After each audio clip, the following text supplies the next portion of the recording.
Gods and Monsters. You know, every time you do that, you make it more like WWF or WWE or something like that. Really? The end, it becomes Monsters. Keeps getting louder and more. I like it. Monsters. We like monsters. Anyway, hello and welcome to tonight's episode. We are so excited about tonight. I am so excited about tonight because of things. Big stuff happens. And things. At least that's what I understand. I know we've been building up to stuff. Mm-hmm. We've been building up to some very fun things. So just a couple of announcements before we go into this session. First off, we want to thank everybody that listens to the podcast, that has downloaded it. We do apologize about being behind on getting episodes out. We are working on that, aka I am working on that. Yes. But we are getting that out ASAP. But I wanted to kind of give a little bit of an update for those that listen. We are currently sitting at number 23 for games on Apple Podcasts in Australia, of all places. Go Aussie. Aussie. So I just want to say that's really cool. We didn't expect that, especially with the fact that we were kind of like, I've kind of been neglectful. I'm sorry. But that's kind of a cool thing that has happened. Agreed. What other things do we need to announce? You guys, I didn't write it down today. Other things we need to announce that were awesome. But VODs continue to be released. We are up to date on VODs on YouTube. Yes, we are. So if you are new to the show and have not watched previous and you're like, oh gosh, where's the earlier episodes? You can find them there. We do a recap at the beginning or transition between each arc. So there is a video that gives you all of arc 1. It's about 8 minutes. Yes. And we will be doing a recap after this arc. Yes, we will, which will be in just a few sessions. This arc will be done, and I will pass the mantle back to Weston about being the GM. One other little announcement about our VODs coming in the very near future, within the next couple of weeks or so. We are going to be starting a new YouTube channel called Built for Two, where it is like us specifically talking about how to play with just 2 people and not just Pathfinder, but like D&D or other tabletop games and things like that. And we're hoping to have some really great guests on for the videos as well. So be on the lookout for when that drops. Yes. Other one, as we've announced previously, in October, be on the watch because we will be doing a Witcher game. We do 8 sessions. So if you have the time, go check out the Witcher TTRPG. Yes. It is actually very interesting and cool. It's a little more complicated, but a really cool combat system. Mm-hmm. It is really cool. And we're pretty excited about it. We're going to be starting that October 29th, and it's going to be going over 8 sessions, ending on the day that Witcher is released for season 2 on Netflix. We are so excited about that. We have some really cool people who are going to be a part of it. I can't announce it quite yet. Nope, not yet. Hold on to it. We haven't pinned stuff down, but we have some really cool people from the community that are going to be a part of it. So yay for Witcher. I think that's all the announcements. We are changing the way we do this. We're giving it a couple of minutes before we start, just for people to get here. But we're going to start off by answering a question from our viewers. So if you have a question, throw it in the chat. If you do not, we will answer one that we've gotten from our Twitters or other social media.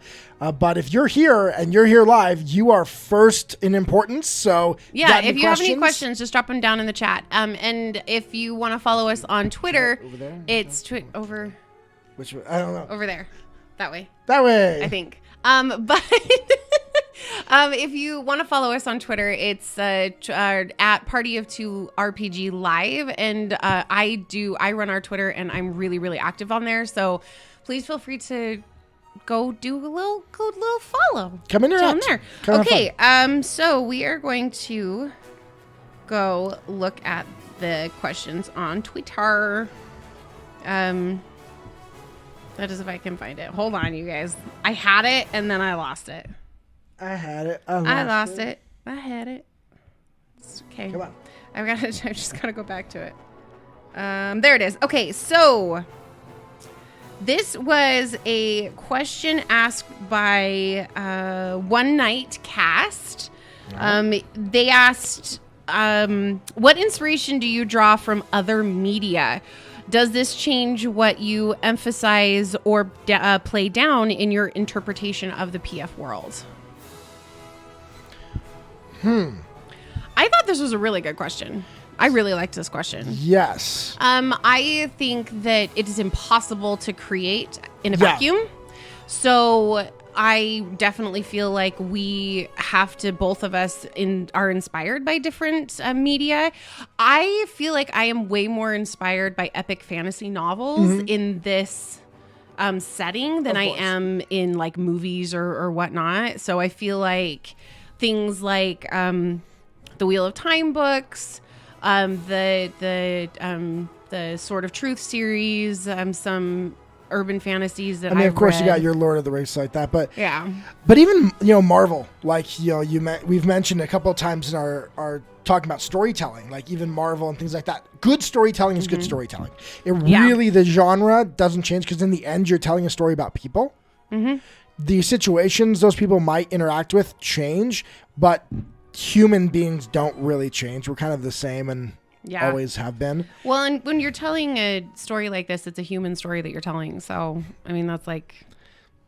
In the end, you pull from a little bit of everywhere. I know I always look for, as far as what I do, I always look for the story that hasn't been told.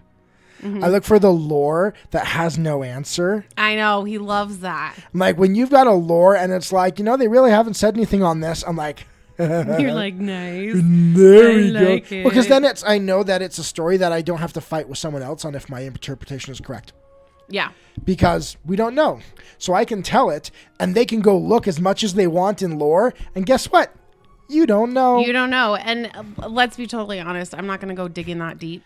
No, but I would. It. I would go just for... Now I have metagaming just for... I'm intrigued by the story, and to not be able to find... The answer would then draw me into the story just that much more. Yeah, sorry. My phone made noises. I've been trying to get out the word that we're live, and I was struggling with it. It's fine. I'm fine. We're fine. It's good. Okay. You're good. Okay. But yeah, so we take a lot of inspiration from media in terms of how to structure stories for things. Okay. All right. I think that we are ready to go then. We're ready. Oh, are you ready? Are you ready? All right, so should I go start our outdated intro? Oh, yeah. Go ahead. We're going to have a new one for the next story arc, so. Yes, we're working on it right now. It's awesome. But for right now, let's begin tonight's episode of Party of Two.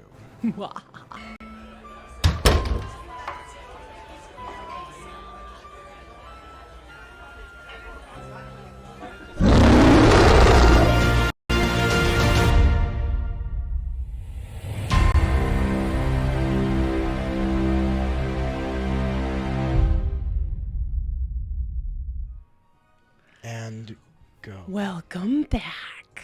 So, for last time, as a recap, Andoriana and Az are still in Kintargo with Sir Michael, who is kind of been their patron, their friend, their helpful individual within Kintargo right now. They had a dinner which ended up with the group going over to the Domina to speak with her. At that time, it was revealed where Az's origins are from, and with a little surprise, though handled quite tactfully, the Domina did take that information into stride, and it was also revealed the gates under the mountain and the opening into Revenel from Cheliax. Yes. Which that was a very interesting piece of information for the Domina and for her her assistant / advisor, Dominic. After their meeting with the Domina, they did return home, and Sir Michael and Az had a fairly interesting conversation where it was made known that there has been a lot of tieflings within the city that have been kidnapped. They have gone missing, to be more accurate, and the queen has tried to find out what's going on. However, because of her stature within the community and because they can't officially state that there's a problem yet, she has had to very covertly send people out to find out what is happening.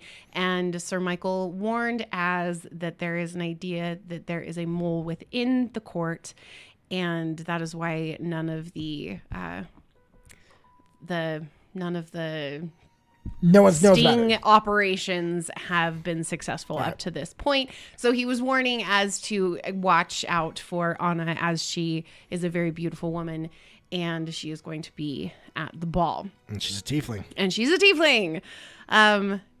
After that conversation, Az headed off to bed, and that is where we are starting for tonight. Hi, I can't read the name.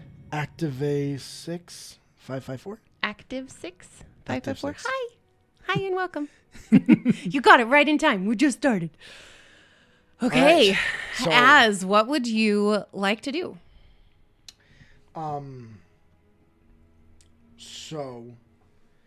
This was still the same day where I got the notification that Magdalene got the message, right? I'm trying to remember if I had... Yes. Because I refreshed my spells, not realizing if I'm like, wait, did I want to do something before?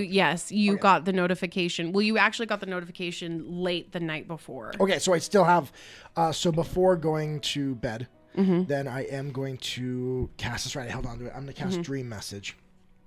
Okay. And I'm going to send a message to Farmer Magdalene. And I'm going to say in this message,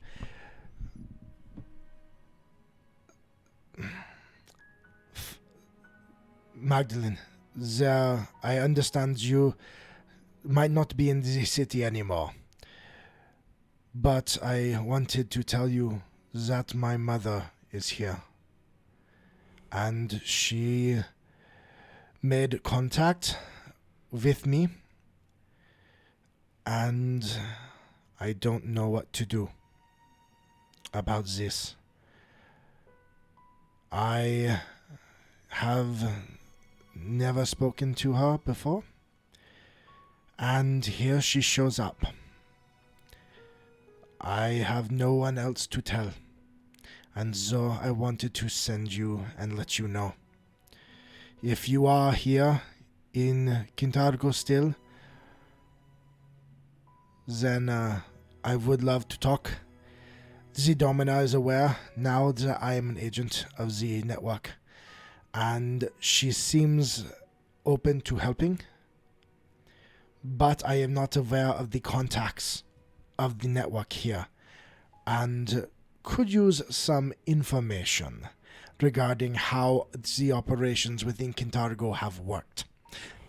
So, if you are here, please come see me soon. And then he'll end the message.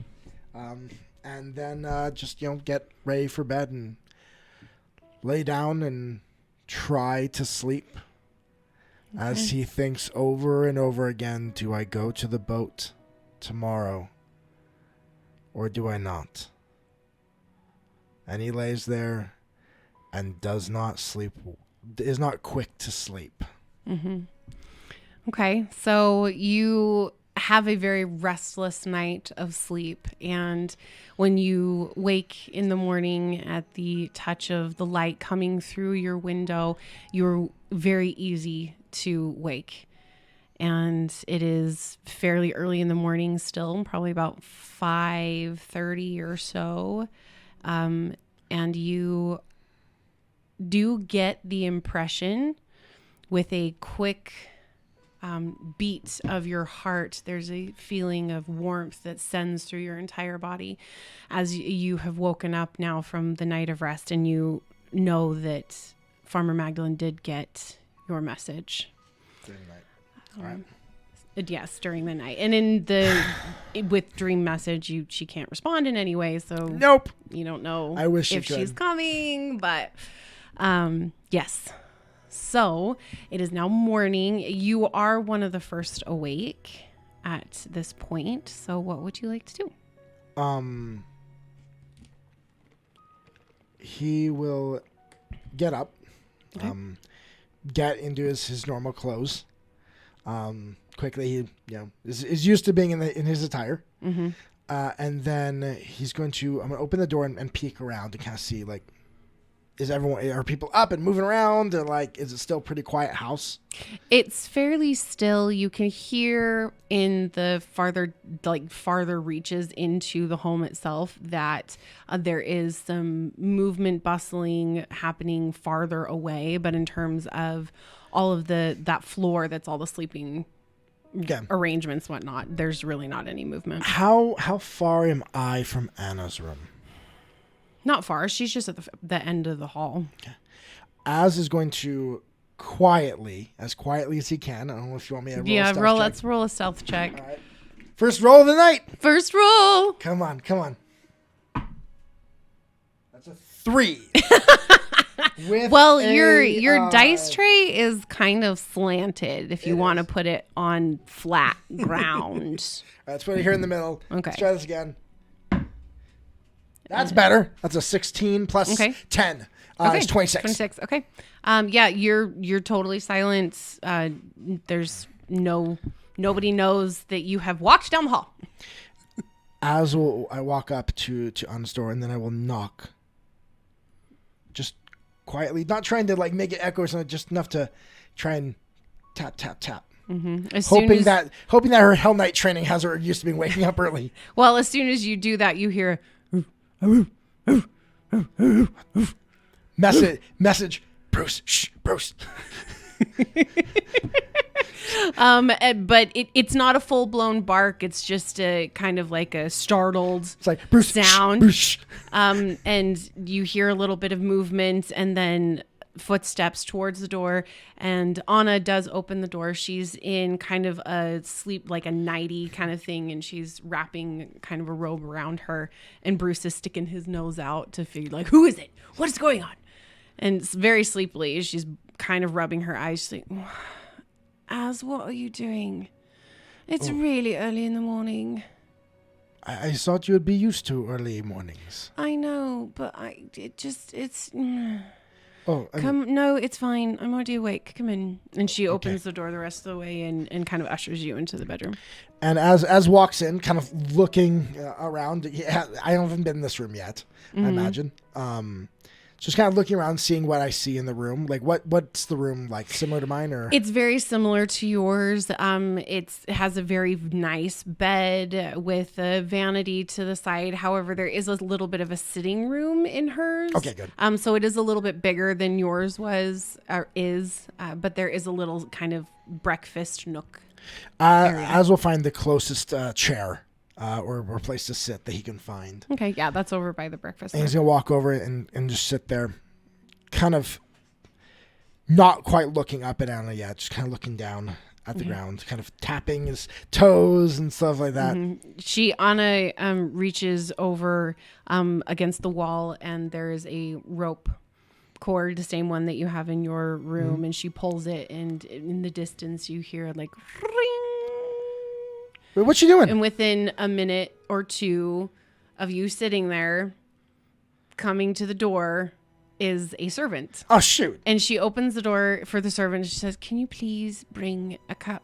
No, 2 cups. Do you want anything? No. Okay. Just 1 cup and a pot of coffee and possibly some of the croissants that you guys have, and then a little bit of cheese. As is sitting over there, like something. Okay, I was trying to be covert. So thank you. And the servant kind of smiles and nods and says, "So your normal morning, like yesterday?" And as is trying not to, is like not in being seen. Like the moment that he goes like open the door for the servant, he's like pressed against the wall, like I'm not in here. So the servant then nods, and then she walks away, and Anna shuts the door. And seeing you pressed against the wall, what are you doing? I was... He sits down again. You were what? Anna, Yes. I don't know what to do. Oh, this is a serious conversation. Okay, I'm sorry. And she comes over and she sits down next to you at the breakfast nook. I have no one else to ask. My mother's boat leaves at 9 a.m. I don't know whether to go or to stay.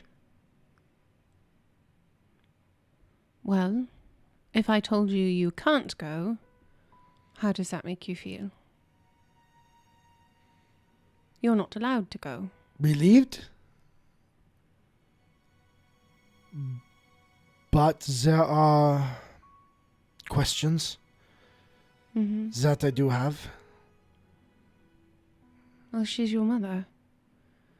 And it seemed like she wasn't completely full of, like, you know what. It is Cheliax. You never know who's full of you-know-what. They lie, they cut But deals, they she's skirt the truth. the Domina verified that your father was dead. So you know she's not lying about that. And she's here. She was alone. She didn't seem to have any reason to lie. You would go. Absolutely, I would go. But I also haven't seen my parents in 10 years. And they were killed in front of me, so that's a very different story. I did not know it was in front of you. Yeah. So I'm sorry. she kind of is like a little like, okay, whatever. I'm wanting to kind of downplay this as it's not something that she really wants to talk about right now. But she says, I would give probably anything to have my parents back for just an hour. So I would go if I were you. And regardless, she said she had something for you. She did. That is true. Anna, Yes. will you do something for me? Of course. I am going to cast the Zone of Truth. Right now? Yes. Why? I am not going to resist it myself. And then I want you to ask me if I want to go. Okay. Right. No. Okay. Sure. Will you do that? Of course. And then I will go through Wait. What? You have to promise, though. You can't ask me any deep, prodding questions. I am not... Okay. Yeah. Okay. You know how I feel about that. This is true. And then he will take the bit of time it takes, to cast Zone of Truth over the area, moving his hands around, and then, just kind of in this motion towards the people there and say, Nethys, God of Magic, let only truth speak here. And then you'll feel that moment where it zooms out in the area. And Az will not seek to resist at all. Mm-hmm. And then he'll look up at you. Are you ready? No. Az, do you want to go see your mother again? I want to ask her some questions. Do you want to go to the docks? To get answers? I am afraid to go to the docks. I know. If I am with you, do you think you can feel brave enough to go? I don't know, but I think there is a reason I came and knocked on your door this morning. I think you want to go. And I don't think that you needed the zone of truth to know that. I needed the zone of truth to say it. Are you afraid of her answers? Or are you afraid of how you feel? I am afraid to trust. I am afraid that I will go to the docks and there will be Titus with chains. There will be Hell Knights. There will be slavers. But, okay, I understand. No, I get that fear. But if she was going to do that, she would have done it yesterday, when we met her at the tavern. I am afraid that it is all some elaborate ruse to manipulate. That is the nobility. That is what they do. And especially in Cheliax. I understand. We will go. Are you all right with that?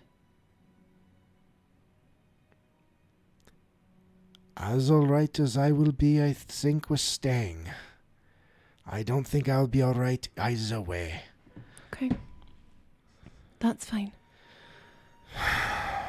There's suddenly a sharp knock at the door, and the servant opens the door and comes in, and Anna stands really quickly and is like, yes, please, bring it all over here. And the platter, which has croissants and cheese and a little bit of meat and 2 cups of coffee, set down, and the servant nods really quick and backs away and goes out of the room. And Anna looks at you and says, well, looks like she knew you were here. Yeah. It's fine, she's not going to say anything, and it doesn't matter. What doesn't matter? It doesn't matter if she knows that you're here.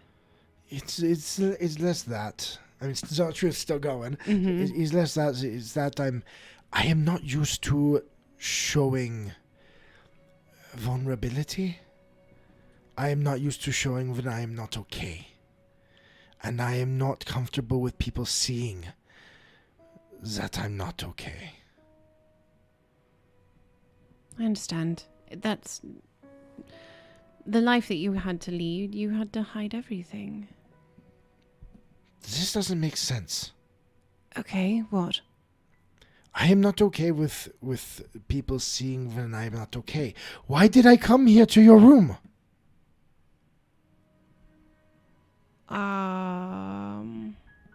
That does not make sense.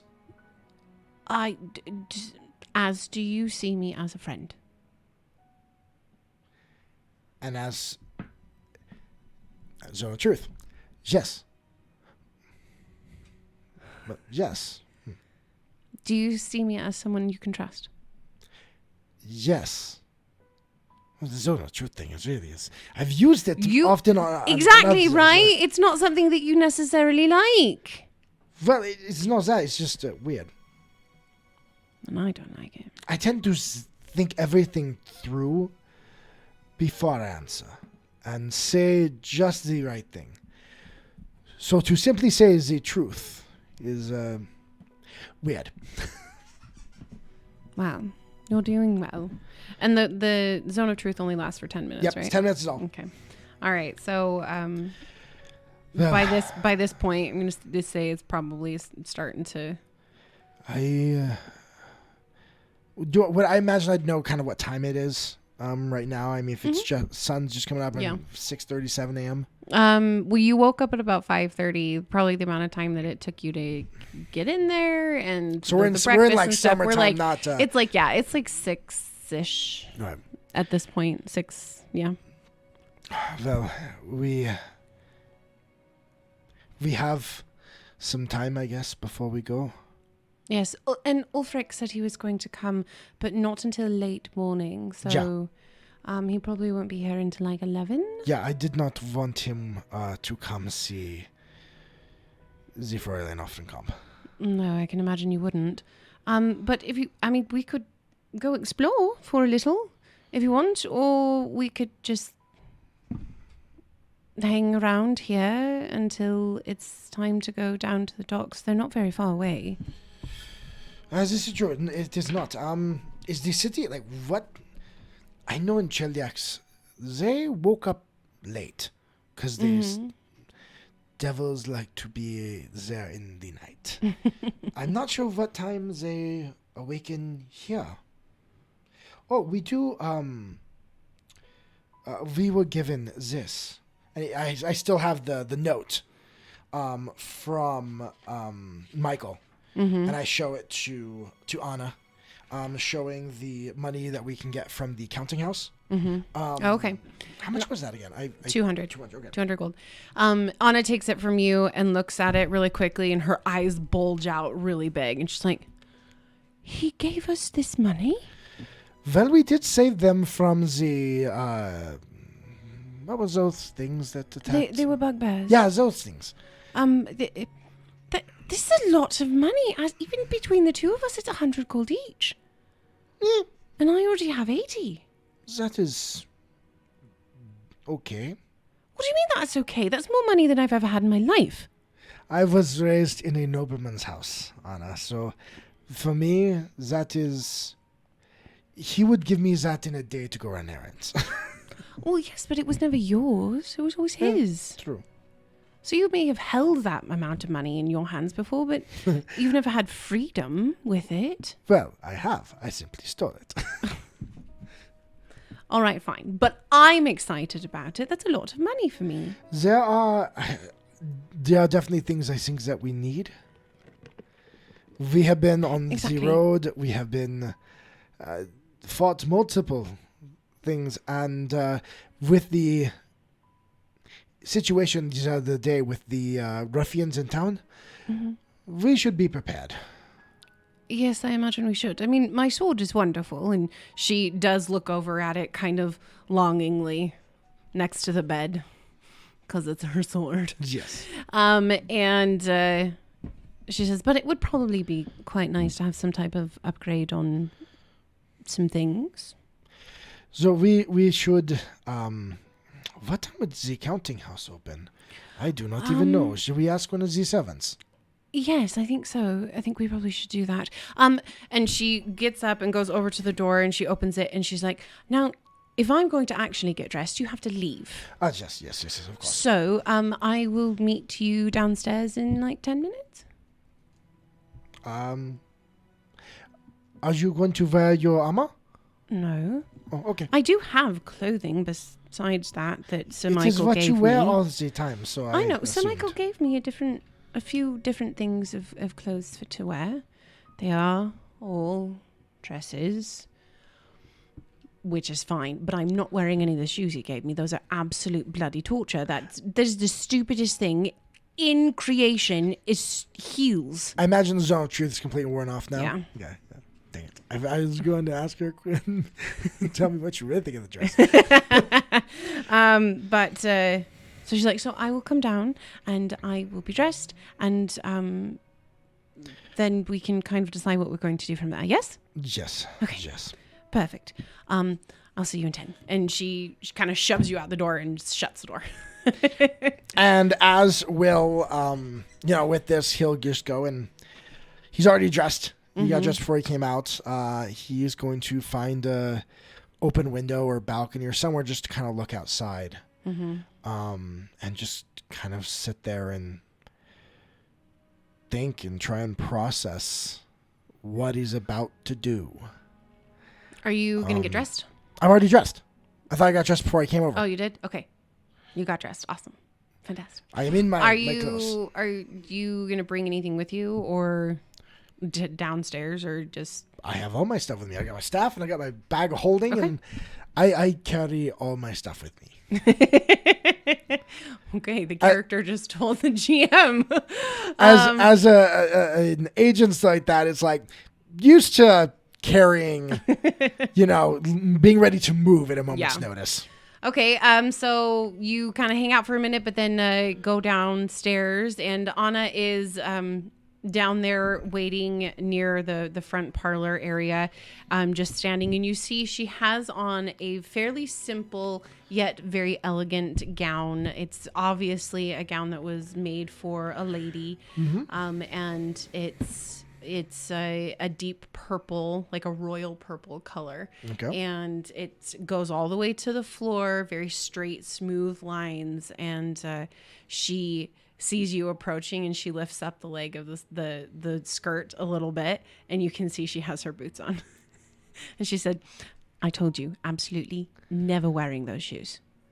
And as we'll look at her, and they kind of smile and chuckle just a little bit. You are going to wear a dress.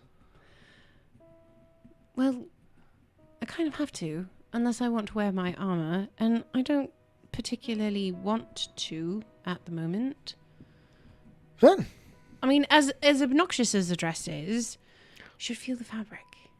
It's so soft. and as we'll come up, and he's got crafting knowledge and stuff like that, and so he's gonna feel it and be like, see kind of what imagine it feels wonderful. I mean, Michael is top notch. It's a very soft silk-like material that just slides over your fingers. Okay. And so Anna's kind of like, so the dress is actually quite lovely, as much as I, chagrined it before. And suddenly there is a loud pounding on the front door that startles you and Anna, and very quickly you see, and it's just like pound, pound, pound, pound. Like as we'll turn quickly, and you see like electricity starts jumping between his fingers. Okay, he's a little jumpy this morning. Yeah, and running, like because of how loud, and you hear someone shout out, "Open the doors! Open the doors!" And the servant comes running down the hallway, and you hear doors farther up into the house opening up, and Sophie shouting out, What is wrong? What is happening, Papa?" And Sir Michael is coming out of his room, and the servant gets to the door and opens it up, and there, standing in the like porch area, are 3 guards from the palace, from the estate, and the one that had been knocking on the door is stepped forward just a little bit from the other 2 and says, "We have been sent by the Domina. She needs Sir Michael and he kind of looks back to the other person, and he's like, the angel and the devil. We need them both." And as it being called, that is going to stand up. The angel and the what? The one that spoke looks at you, kind of looks you up and down, and says, "The queen, the Domina, has requested your presence immediately."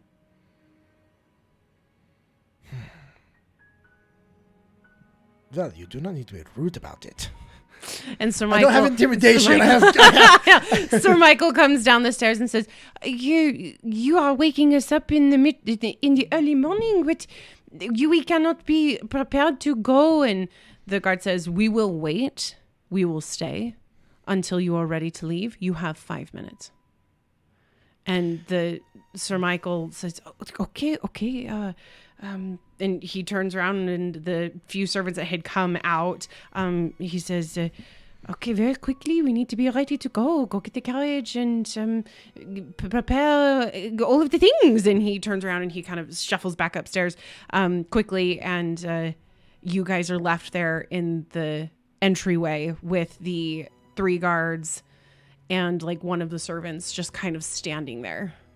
And Anna looks at the one that said the angel and the devil, and she says, "So what exactly makes me the devil?" Please do an intimidation check. I still want to intimidate this guy. The guard looks at her and just raises a single eyebrow and says, "It's kind of obvious, isn't it?"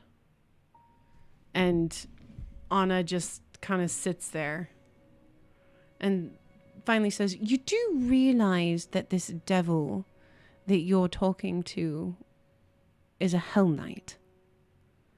And the guard, being slightly surprised by that, he does show a little bit of surprise, but he doesn't really do anything other. The other two guards also kind of are like, oh, really?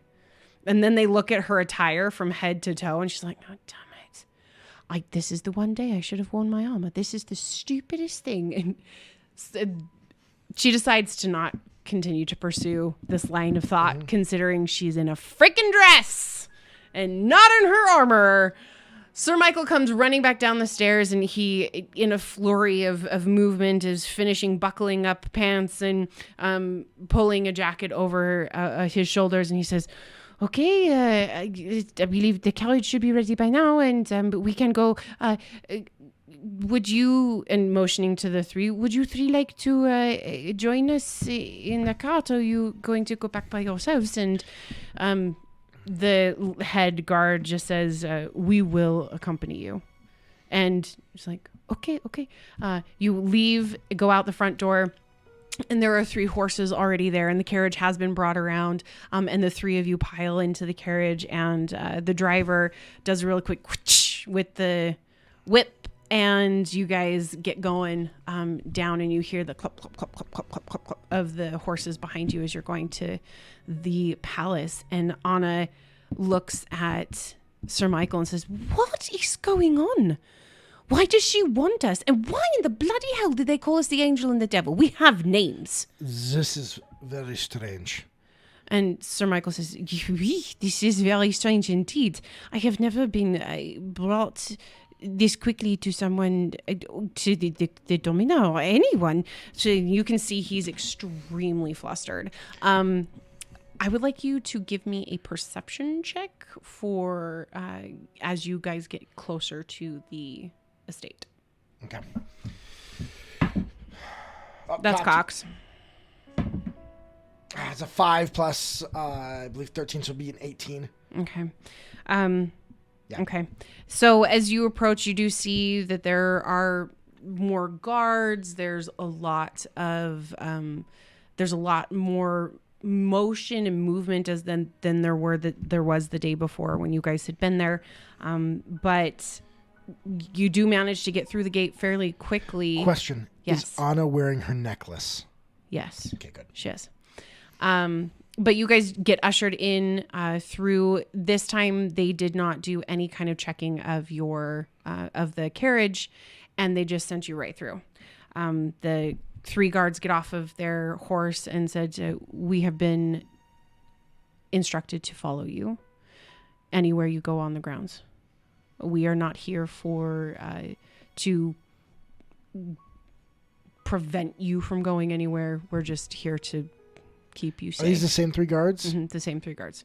We are just here to keep you safe. And this is the 3rd one who hadn't said anything at this point. Okay. But they bring you in to the side door. This time, instead of being taken into that parlor room that you had been before where they did all the dress fittings, you're taken much farther into the palace, past like what feels like 100 doors on either side, going left and right, then left again. So the 3 guards are with us as we're walking. There's the first one who was, demanding stuff when we got there, and then a different one. Then there's one who said the angel devil thing, and then the 3rd one is the one that's actually fairly respectful. So I'm going to, as I walk, is there any way in which I can just stand in a position to where I'm closer to him than the other 2? Mm-hmm. Yeah. I'm going to do that as I walk, and then I'm going to whisper over to him, and I'm just going to say, are we in trouble, or is he just an asshole? And the guard kind of tries to hide a smile a little bit, and he says, he too was woken up quite early. This is very out of the norm for what we are tasked to do. Thank you. Mm-hmm. So you end up the left, right, left kind of thing, and you end up in front of a pair of double doors that are huge, and they are stunning with gold filigree inlay. This isn't the same room as before. Huh? No, this is not the same room as before. Okay. And as you get closer to the doors, you see there is a guard on either side of the door, and the guard on the left does move to the door handle and opens the door. And when you go in, you know immediately what this room is. What is this room? This is a throne room. Oh, we got brought into the throne room now. Mm-hmm. All right. As you enter, there is a very large space, kind of. Oh, sorry. There's a very large space that is very similar to like a ballroom, but it's lined with chairs all down the sides, and directly in front of the door is a pair of thrones, a very large. So stately, there's 2 thrones. There's 2 thrones. Very large, very stately seats, and in one is the Domina. The other is empty. And as you come in, she looks at you. There are a few advisors, and there are a few other people in the room kind of standing around having a couple, like you can tell, private conversations. And as soon as you walk in, they all go silent. And the Domina says, finally. And she looks to the left and to the right at the people that are there, and she says, I am not going to ask you all to leave, but I will ask that you be quiet. Can I do a sense motive? Mm-hmm. I want to try and... Oh, come on, please. Ooh, 19 plus 13 is a 32. Okay. You can pick up really quickly. She is very stressed. All right. She is extremely either upset or nervous or something. She's feeling unsettled in a lot of ways. The other, with a roll that high, I'm gonna say you can kind of gauge the rest of the room too. And there's definitely a sense of tension. This is not something, you did not walk into a calm situation. No. In any way, really. All right. And so the rest of the people in the room, they do go completely silent. And Sir Michael does a bow, and Anna curtsies. She's okay at it. I'm not going to waste my focus point this time. Oh, rolled a 4 plus my... Your performance. Plus my performance of 4. It's an 8. Okay, so as you go to bow, you triple it. In your state of kind of concern and worry about what's going on, you don't bow to the full extent that you normally would, and that Sir Michael looks at you as you start to come back up, like, "What are you doing?" And you just kind of, but the Domina does not. She doesn't even care. She does not care in the slightest at this moment. So as you come up, Sir Michael says, Domina, this is highly unusual. What can we do for you this early in the morning? And the Domina says, looking at you, not at Sir Michael, and she says, I need your assistance. And then she looks at Anna and she says, and I need your weapon. There has been an attack at the quarter with the halflings. Excuse me, not the halflings, the tieflings. There was a full-out attack on the Hoof. Oh, frick. Oh. Where did it go? Oh, sorry. The Cloven Hoof Society. This attack, we believe, was a coordinated attack by the Nightwing. And she looks to one of the men to the side, and he nods and steps forward and says, I can attest to that. All of the information that we have is that it was a Nightwing attack. We believe that they are not happy with the activism that is coming out of that society and those groups of people. Can I roll a society check if I know either society or my underworld lore on how much I know about that society, that organization? Yeah. I You don't know did whether last time. Whether I do, no, I don't remember on these guys. You can do it again, though. I don't remember. That's only a 5, so it's 11. I mean, a 16. Well, last time you got a really high number. For these guys, I don't Yeah, remember. you Okay. did. So I know who they are because I imagine they've worked in concert with the Bellflower Network in certain ways in the past. Yeah, so the Cloven Hoof Society is a organization that was developed specifically for tieflings within the city, as tieflings, when Cheliax was still in control of Revenel, they were very much looked down on. So this was a group of individuals who were advocates for and helpmates of the tieflings within the society or within the city. It's funny reading for preparing for the next arc because I'm like, oh yeah, I read about these guys. It's true. So that is who they are, and they have a building that is run as kind of like a halfway house for the tieflings. So, okay.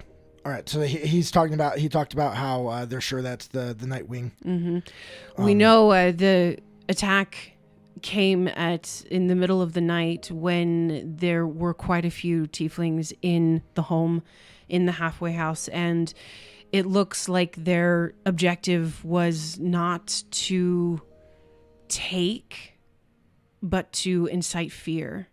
There were at least 3 tieflings that were killed in the attack, and their bodies were left in a fairly grotesque manner. Are those taken? Not that we can tell, no. They were left to spread fear throughout the city. One of the survivors did say that there had been talk of who owns the city and who is truly in charge, and to know your place, I believe. And he looks across at where you can now see the group on the other side of the throne. Dominic is there as well, and he says, as with your experience with the Bellflower Network, and you can kind of tell that this is a touchy subject for everyone in the room. Yeah. We need your assistance with possibly finding the perpetrators for the Nightwing that may have been involved. You know more about espionage. There is a problem, and the Domina immediately claps her hands extremely loud, and she says, all of you, get out. And there's a kind of a hiccup of a moment, and then they all leave the throne room. And as soon as they're all gone, she kind of sits back into the throne, and she says to you, as this is a very delicate situation, and what Dominic is saying is correct, but your Domina, your permission to forgo formalities. Absolutely. So you have a criminal organization that is moving into terrorism. We believe so. The attack made by how large a group? Do we know? Based on the destruction of the abode, I believe maybe 7 or 8. You said destruction. Did they destroy the building? There was general chaos and mayhem. They didn't destroy the building, but they harmed it. Broken windows and overturned tables, papers strewn everywhere. It wasn't necessarily a destruction, but it was chaos. Has the Nightwing group acted in this way previously? There have been scuffles here and there. but not in the way that there would be real destruction. And against this organization in particular? Yes, but never outright violence to this degree. It sounds sloppy. The attack sounds sloppy. It does not sound like heavily coordinated. They came in, they smashed, and they ran. And they killed and disfigured. Mm-hmm. To kill and disfigure does not take long, nor take great skill. Simply a good club.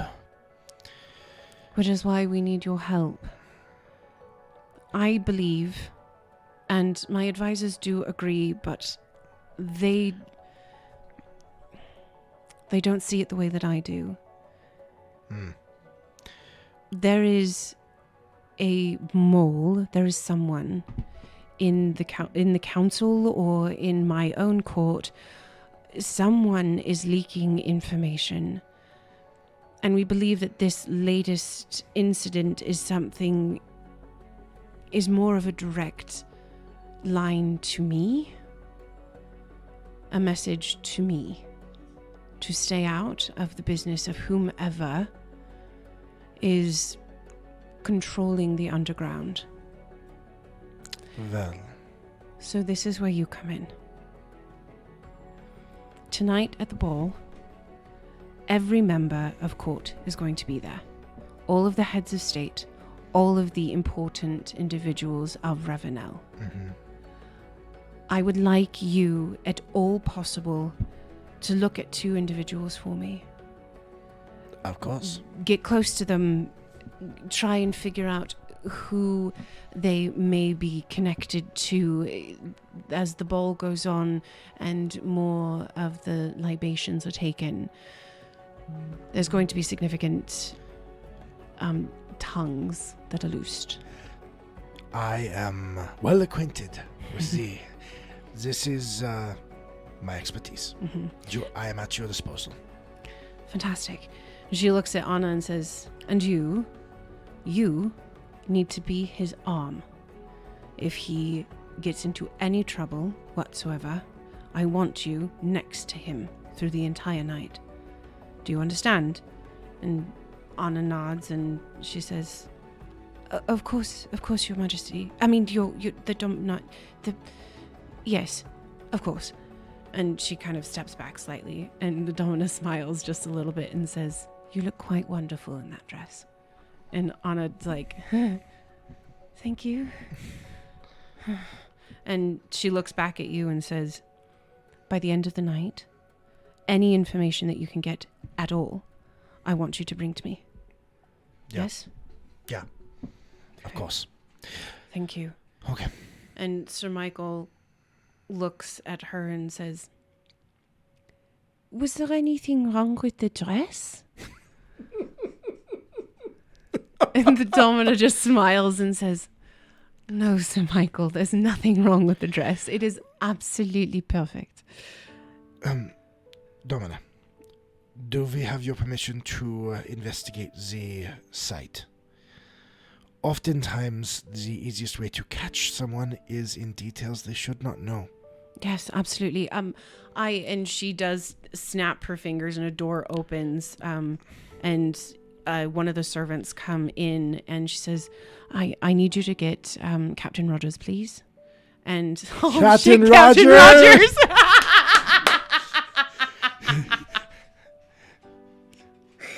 Oh my gosh, that's hilarious. Okay, that was not on purpose. I would just like to say that was not on purpose. OPNPC right there. Oh my gosh. All right, get together. It's not Steve Rogers, it's Frederick, but it's fine. So the servant does a very quick curtsy and she turns around and walks away, and you all wait maybe a full minute, and the Domina comes back with, or not the Domina, sorry, now I'm all like screwed up. The servant comes back with Captain Rogers. He is a fairly well built man. He's in his like maybe mid-50s. He's graying slightly at the temples. He's in full plate armor. And he does the customary soldier bow to the Domina and says, you requested my presence? Just one question as walking in. Is that Revanel's ass?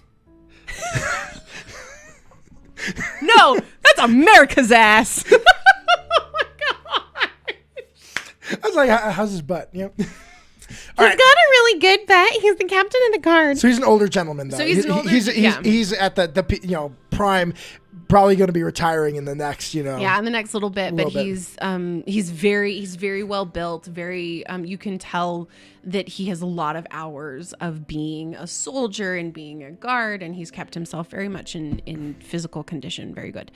And the Domina says to him, "Yes, I need you to accompany these two. They are going to go investigate a site of an attack, and you need to be with them." And she takes on a little table that was right next to the throne. She does take a note and gives it to the servant, who then hands it to. Oh my gosh. She hands it to... Awesome active. Awesome. Hands it to Captain Rogers. I'm going to have to freaking change his name. This is not going to work. It's okay. And just call him Captain. Just Captain. Yes, the Captain. But he gives it... the servant gives it to the Captain, and she says, "This is a letter of note. It will get you anything that you need within the city, and it will allow you anywhere you need to go." Yeah. And the Captain kind of nods and says, "Okay." And comes to stand by you two, and just kind of behind you, and is there. As turns to Anna, and then just kind of says to her, "Well, I don't think you will be wearing that dress today." And she kind of smiles, and she says, "Yes, this is a good thing." He turns to the Captain. "Captain, first thing we need, she needs her arms and armament. They are back at Sir Michael's house. I am a user of the arcane. I have what I need, but she needs her sword and armor. And her dog." Her dog? And Anna says, "Yes, my dog. I can't go anywhere without my dog." Like, just... It is a warhound. And he's like, "Oh." And it's a good companion to have. And then he looks back up to the Domina, and she smiles a little bit and says, "This is a very delicate subject. This is a very delicate situation.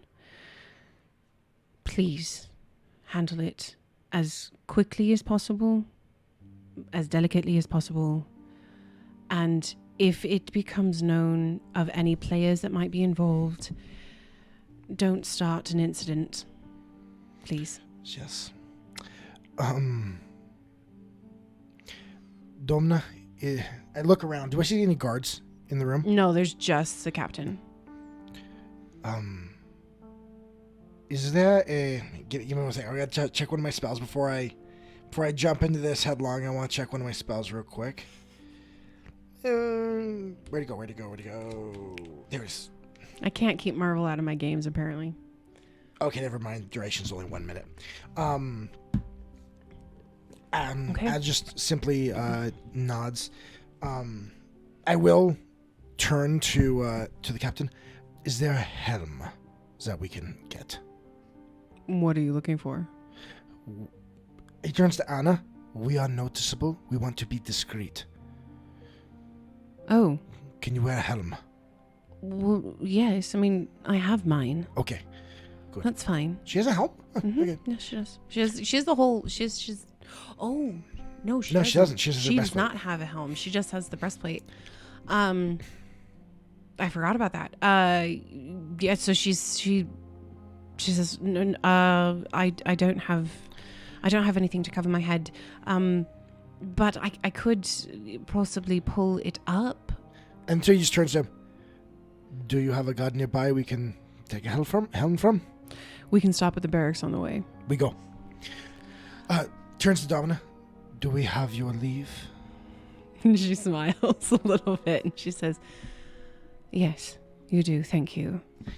And Sir Michael does a bow again and says, well, I will be back at 2 o'clock to dress you, madame. If there is anything else that you need, please let me know. But I do not think with the things that you have tasked them with that as an honor will be with us at that time. So is that not going to work for them to come to the palace at a later time and them not be with me? And she nods and she says, yes, when they're with the captain, they'll be fine. They'll be able to get back in. Accents are all screwed up now. Sorry. This is what happens when I introduce Marvel into my games. Oh my gosh. Okay. Well, we go. So, Michael, we will be well.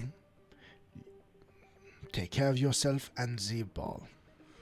Absolument. Little Sophie will be sad that you will not be there to dress. And he looks at Anna and says, especially you. She was looking forward to dressing you and getting ready with you. Well, we will definitely need to be ready. So we will be back as soon as possible. Do not forget, the actual dinner will be starting at approximately 8 p.m. So please be here at like 6 o'clock. Anna is going to take much longer to get ready than you. And she rolls her eyes at that. And you can kind of see that she's like, and he just kind of looks at her and she stops immediately. She's like, yes, it will take much longer for me. Thank you. Have as many, we might cut it close, so as many servants as you can have to help get ready in as quick as possible, the better. I would plan ahead for us to cut it close. Absolutely. We will be ready for you to be there. You can come in like a flying racehorse and we will get you dressed. Yeah. Exactly. Be safe. And he comes over and he gives Anna a little bit of a hug and a kiss on the cheek, and he reaches an arm out to you in kind of a shake kind of thing, and says, please come back safely. I have grown rather fond of you. And I of you. We will be back. And I have been in far more dangerous positions. That is not reassuring, but I understand. And he then gives you both a little nod, and he gets on his carriage, and they walk away, and the captain swings around to the 3 guards that had been there. They had gone back out once you reached the throne room. And they still have their horses, and the captain says, we need them now. And all 3 of them kind of look at each other and they're like, okay. And the one that had called you the angel and the devil kind of begrudgingly, very slowly gets off of his horse. I turn to the captain and say, so we are to be given whatever we need for this, correct? Yes. Based on the note, and he pulls it out and he opens it up, and like based on the note that the Domina gave us, this is exactly, we can take whatever we need for the moment. Perfect. I walk directly up to the guard who called me angel and called her devil and said, we need your sword. No. And he looks at the captain. And the captain just looks like how he still has the note in his hand. And he's like, give it to him, soldier. And he's like, are you... And he kind of unbuckles and he's like, what are you going to do with a sword? And he kind of reaches over. He kind of like, and then gives it to you. I'm sorry, that is privileged information. You do not have clearance. And then he's going to walk over to the horse and then say, well, shall we go? We must hurry. Anna is kind of just looking at her dress and the horse and then back at her dress.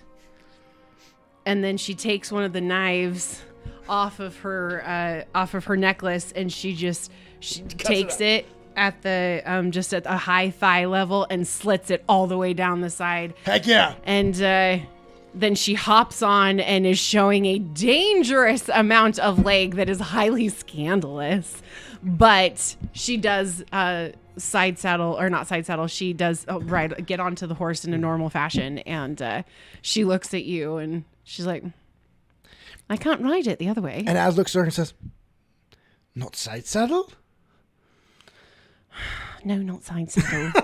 I don't think you noticed this, Az, but I'm not a lady. And imagine Captain, like, moving along, get on the horse. And he's like, yep, let's go. And so he kind of leads the way out. The gates open. All of the soldiers and the guards that are there all snap to attention when he goes by. And he takes you to the barracks very quickly and stops and gets a helmet for Anna. I take the sword and I put it in my bag of holding. Anna does lean over to you at a certain point on your little trek back to the house, and she says, I never knew you to be quite so vindictive, Az. I'm very proud. He was an ass. Yes, he was. And there's only so often that you can do things like that. When I was serving under Titus, it would be fun from time to time to claim that Titus needed this or needed that and have people just begrudgingly have to acquiesce. Give you whatever you wanted. Yes. Did he never found out? Oh, no. He was so busy with his experiments. Well, you guys get back to the house. That man has bought more things for the Bellflower Network than anyone else in Golarion. Well, we better hope he never discovers that. No. Right back to the house. So you guys get back to the house and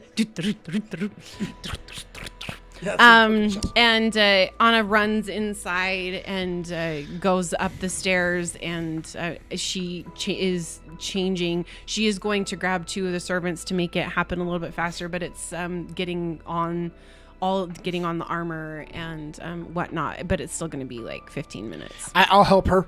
Like, I'll go and actually help her with, putting it on because I know Well, she how has two other servants with her. Oh, that's true. Yeah, so you don't really need to. But yeah, it's about 15 minutes before she comes down. And in that time, the captain looks at you and he says, this is highly unusual. May I ask your name, your profession? My profession? That is a difficult one to define. I am a healer and a user of the arcane arts.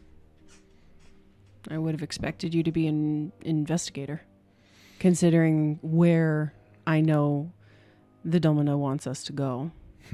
The attack is not as much as she would like it to be. It's not a quiet thing. Tell me more.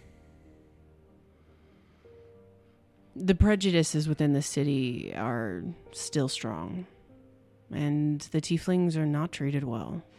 Neither are the halflings. Yeah. And there's been a lot of problem in that area recently. I hear it through the guards. There has been ruckus and fighting outbreaks. Nothing this serious, but there's definitely been harassment. Does the harassment seem to come from the same Nightwing? place? Come on. The Nightwing? Yeah. No. The Nightwing don't really care one way or the other. That's what I thought. They just want their money. That is why this does not make sense. For the Nightwing to decide to suddenly care. It depends on what's going on, because the Nightwing is also a smuggling operation, which that is also a very open secret. Yeah. If they are taking... I know that tieflings have been taken. Mm-hmm. If they are taking them and the Hoof, what's it called again? The Cloven Hoof Society. If they have been making their trafficking difficult, then I could see them interfering. If not, there's no reason to. Unless they are cloak. Unless there is a reason to make it appear that it is the Nightwing, because they're an easy scapegoat. We will see. Yeah. It will depend. Tieflings have been going missing for a while now, and it's probably twice as many as are actually reported. Mostly because the tieflings in this area, the guard, nervous. They don't come to the guards in town very often at all. So, I'll see you, Matt Rated. Oh, hi, Matt. So Hi, as Darkcoat. two things, Captain. One, before we can head out to because this is in the Red Roof District, correct? Yes. Mm-hmm. I need to make contact with a contact that I have at the docks this morning. And then I need a kite. How large? Not too large. Like a children's kite? It could work. I believe my grandson has one. Where can we buy a kite? Down at the market. Okay. We will need to go there. Okay. What do you need a kite? And then suddenly you hear clomp, clomp, clomp, clomp, clomp, clomp, clomp. And Anna comes walking down. Oh, thank you for the follow. Out of stamina. Oh. That's We experience that. We experience that on the daily. We have 3 children. But Anna comes bundling down the stairs, and she's with Bruce right behind her. And you can tell Bruce is pretty excited. He's kind of doing the trollopy thing around her, and like she's kind of petting him and kind of trying to get him to calm down a little bit. And she comes to a stop in front, and she puts the helmet on, and she asks, "Well, does the helmet fit? Does it work?" Does it actually? Yeah. Okay. It works. Yes. It does. She's also braided her hair back completely the way that she would have as a Hell Knight. So she's got a nice big thick braid going all the way down, and she's able to tuck that into her hair. Az turns to the captain. Mm-hmm. Now she will not be so noticeable. Now, and then Az is going to change his appearance to match the guard who was nicer. Oh. The one that wasn't a complete jerk. And just all of a sudden he looks like him using my hat of disguise, which then the hat turns into a bit of a helm to match Anna's. Mm-hmm. And the captain kind of takes a step back a little bit and is like startled slightly. And he says, you really are a magic user. This way we will not cause attention. Wow. I will change this as we get closer. Yeah. Let us go. Well, if I accidentally call you Alder, that's not going to be a problem, is Alder? it? No problem. No, that's Alder. This is weird. This is really weird. And he gets up on his horse, and Anna follows what time of day is it? At this point, it's probably 7:30, so we're still 8 o'clock. Early. I've got an hour or so before we need to be at the docks. Mm-hmm. Where's the market? Well, there's a few. The one that you probably want for a kite. Actually, let us make this a little easier. See if we can make this easy on ourselves. Where is the angel? It's just down the other side of the gate. Let us go there first. I can meet my contact a little early, I think. And Anna's head whips towards you. I'm like, we're going to see your mother? It's now and never. We're supposed to meet her at the docks. But if we can't, and I can't risk not getting answers. Okay. Okay, yeah. Yeah, absolutely. And the captain says, all right, just follow me and we'll get there. Yeah. And he kind of heels his horse a little bit, and she takes off at a very light trot, and you guys, it's the captain, so you guys go straight through the gate without having to be stopped in any way, and in just a couple of minutes, you guys, like in like 10 minutes, you guys are at the Angel Tavern. All right. He turns to the captain. If you would stay here, please. And he nods, and he grabs the horses, and like he hops up and he grabs the horses, and he just nods. Anna? All right, I guess we're doing this. Okay. Az walks in. I'm still in, the illusion. Walks up to the bar. He's not dressed as a guard, though, completely. That is true. Walks up to the bar, what appears like the owner or the person. Yes, I am looking for the... there was a woman staying in that room, and he points up towards where her room was. Has she checked out yet? Sonny, you're gonna have to be a little bit more specific. Which room? And there are quite a few rooms. And I would remember which room it was, and so I described number 3. I described it as the room number 3. Oh, the lady. Yes. Yeah, she hasn't checked out quite yet. She told me she wanted her breakfast and then she was going to be leaving. Well, I would need to go see her. Thank you.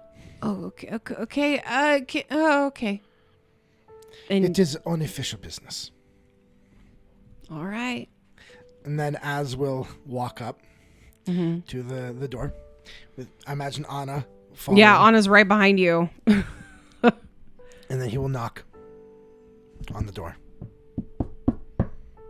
You hear a very quiet shuffling on the other side of the door, and the door's opened by a servant. Hello, is the Fräulein here at the moment? We were not expecting any kind of visitors at this time. Let me see if she is presentable. And she shuts the door on you guys. Okay. You wait for a couple of minutes, probably 3 or 4, before she comes back. As we're waiting, I will cast message, which will have 500 feet, so she'll definitely get it. And I'll just send the message.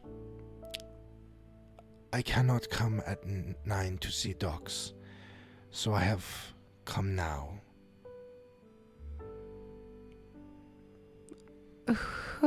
She can't respond because we can't see each other. Oh, it's true. Okay. We're not in line of sight. All right then. Well, she, within like 2 or 3 or whatever, a couple of minutes go by, and the servant comes back and opens the door wide and takes a step back, like motioning for you to come into the room. And Lady Offenkamp is standing at the small table and is surprised, to say the least. Give me a perception check. It's 21. Okay. You can see that she is getting ready to leave. There are a few pieces of large, like, luggage things that are there, and you do see a letter that she was in the process of writing, but you can't quite make out the name of who it was. And as we'll look up at her, and he's in his disguise still. And she says, excuse me, I'm sorry. Is there something I can do for you?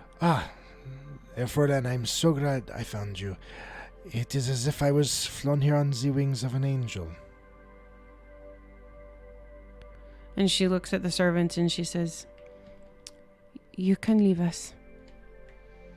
And the servant nods, and she leaves the room and shuts the door behind her.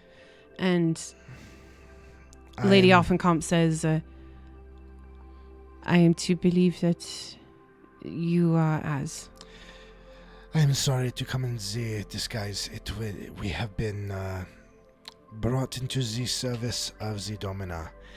and are currently doing work, and this was necessary.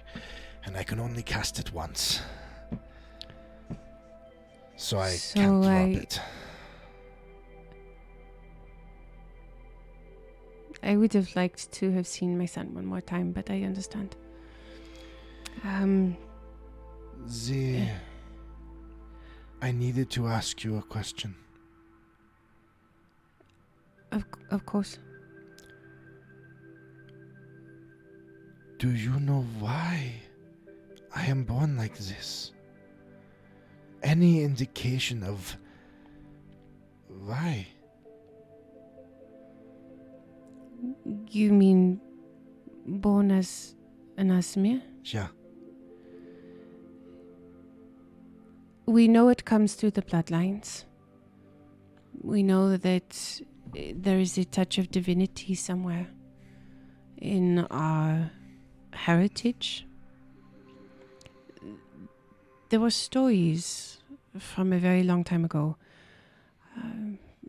probably 7 generations or so, of an angel who saved a young girl's life. And in so doing, gave a piece of himself to the girl. This saved her and saved her world. She grew, and she married and had children. The divine followed. This was a story told that justified many things that were done in the name of Offenkamp. This is through the Offenkamp line. Yes. So it would have been your father that gave the angelic, the divine, to you. I bet that wrinkled him. He never spoke of it, but I do believe that he was afraid that other children would be born the same. Yeah. Yeah. It is good to see you, even though I know. you are. I have the thing. Did you want?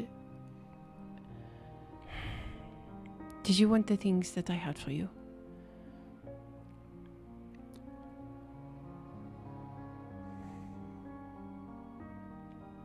They are your heritage.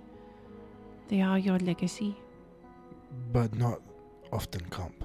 No. It is mine. It was part of my dowry, and it is mine to give away. I will attempt honestly. Yeah, Fräulein, I do not know. This has been a lot in a very short period of time. I understand. I don't know. Ownership of the estate will not officially be handed over until you sign a title. I can give you the paper, and you can decide at that time if you want it or not. But it will be held until that happens. The other piece is... it is just money. Where in Cheliax? It is on the far eastern side. It's a small estate. There's some farmland and some wild country in it as well. It is a piece that was not worth anything to your father, which is why he never wanted to do anything with it, and I still have it. I will take it. Just a moment, please, then. And she turns around and she goes over to the luggage, and she kind of ruffles through some papers, and she brings over a kind of folded over leather folio and hands it to you. And she says, it makes up for nothing. I know. But it is what I have to give you. And I was hoping... Do you want any breakfast? It is still early. I cannot. I have duties. Does the whole soldier salute thingy. And she kind of smiles and says, well, you did say that you were working for the Domina. You moved very quickly in your friendships here in Ravenel. I learned to use every opportunity to my advantage. That is an often comp trait as well. Not a bad thing. You are going to Vaya? Yes, I'm going there to stay with some friends. I may go farther north, but most likely I will be there for quite a while. Vaya is a place of anonymity when needed, and I can be there safely for quite a long time. Az reaches into his bag, pulls out a little book and a little quill, real quick. And a thing of ink. Yeah. True. Okay, forget it. It's already on the page, right? It's like, and a small writing desk. He rips it off, puts it back, and then puts the paper out to her. And on the paper is a drawing of a flower. And she takes it from you and looks at it, and he says, if you put that flower, an image of that flower, wherever you are, someone will find you that can get word to me. I thank you. Thank you very much. This is more than I ever would have expected. Well, You...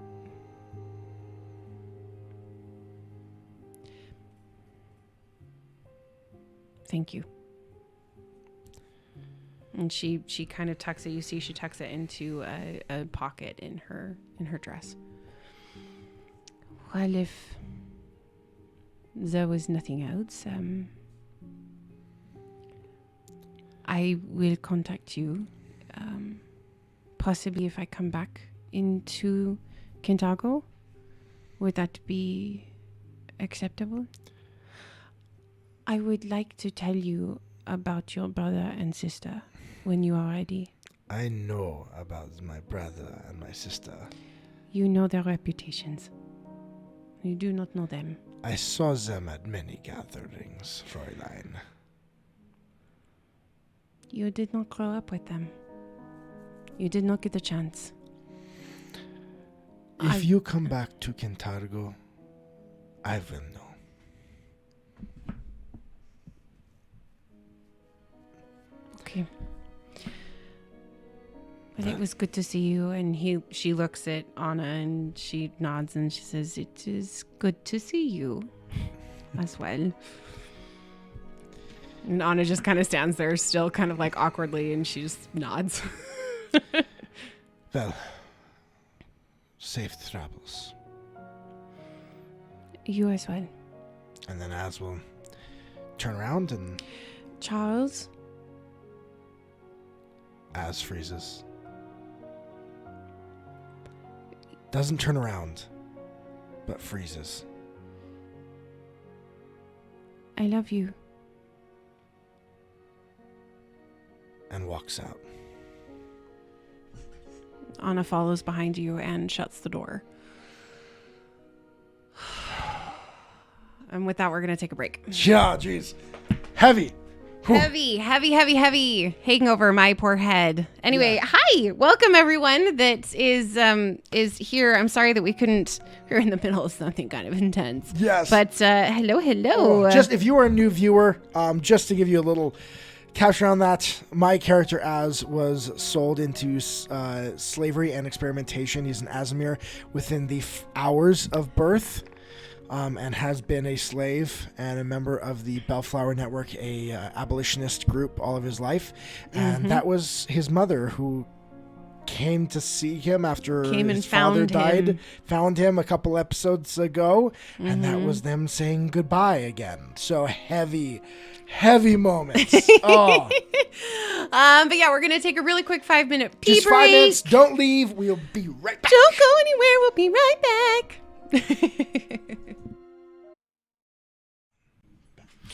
And we're back. All right. Welcome back. Hope you guys had a good break. Okay, get over that heaviness with my mother. Through some Charles needs to work through some mother issues. Need some Charles issues. Charles in charge. All right. So getting back into it. You were just leaving the Angel Tavern. It's just so funny that you leave. All right. Okay. As they come out, I'll look to the captain and be like, okay, we need a kite. Let's go fly a kite. And Az jumps back on his horse. Gosh. Anna and... I know, see, Matt, I watched some of it. I'm going to watch the rest of it later. He rated every single archetype in Pathfinder. Holy living hell, It was a lot of work, man. Jeez. You are a walking freaking dictionary of Pathfinder. This is amazing. I know. There's over 100. Gosh. Okay. Sorry. Get back into storytelling. Back into storytelling. But yeah, so I'll jump on the horse Yep. and say, Captain, where do we go? He flips his leg up and over the horse, and he's on it right sitting next to you, and he looks at you and says, we have to go down to the merchant district. Lead the way. Okay. We follow. And so you guys are now going down to the Yolubilis.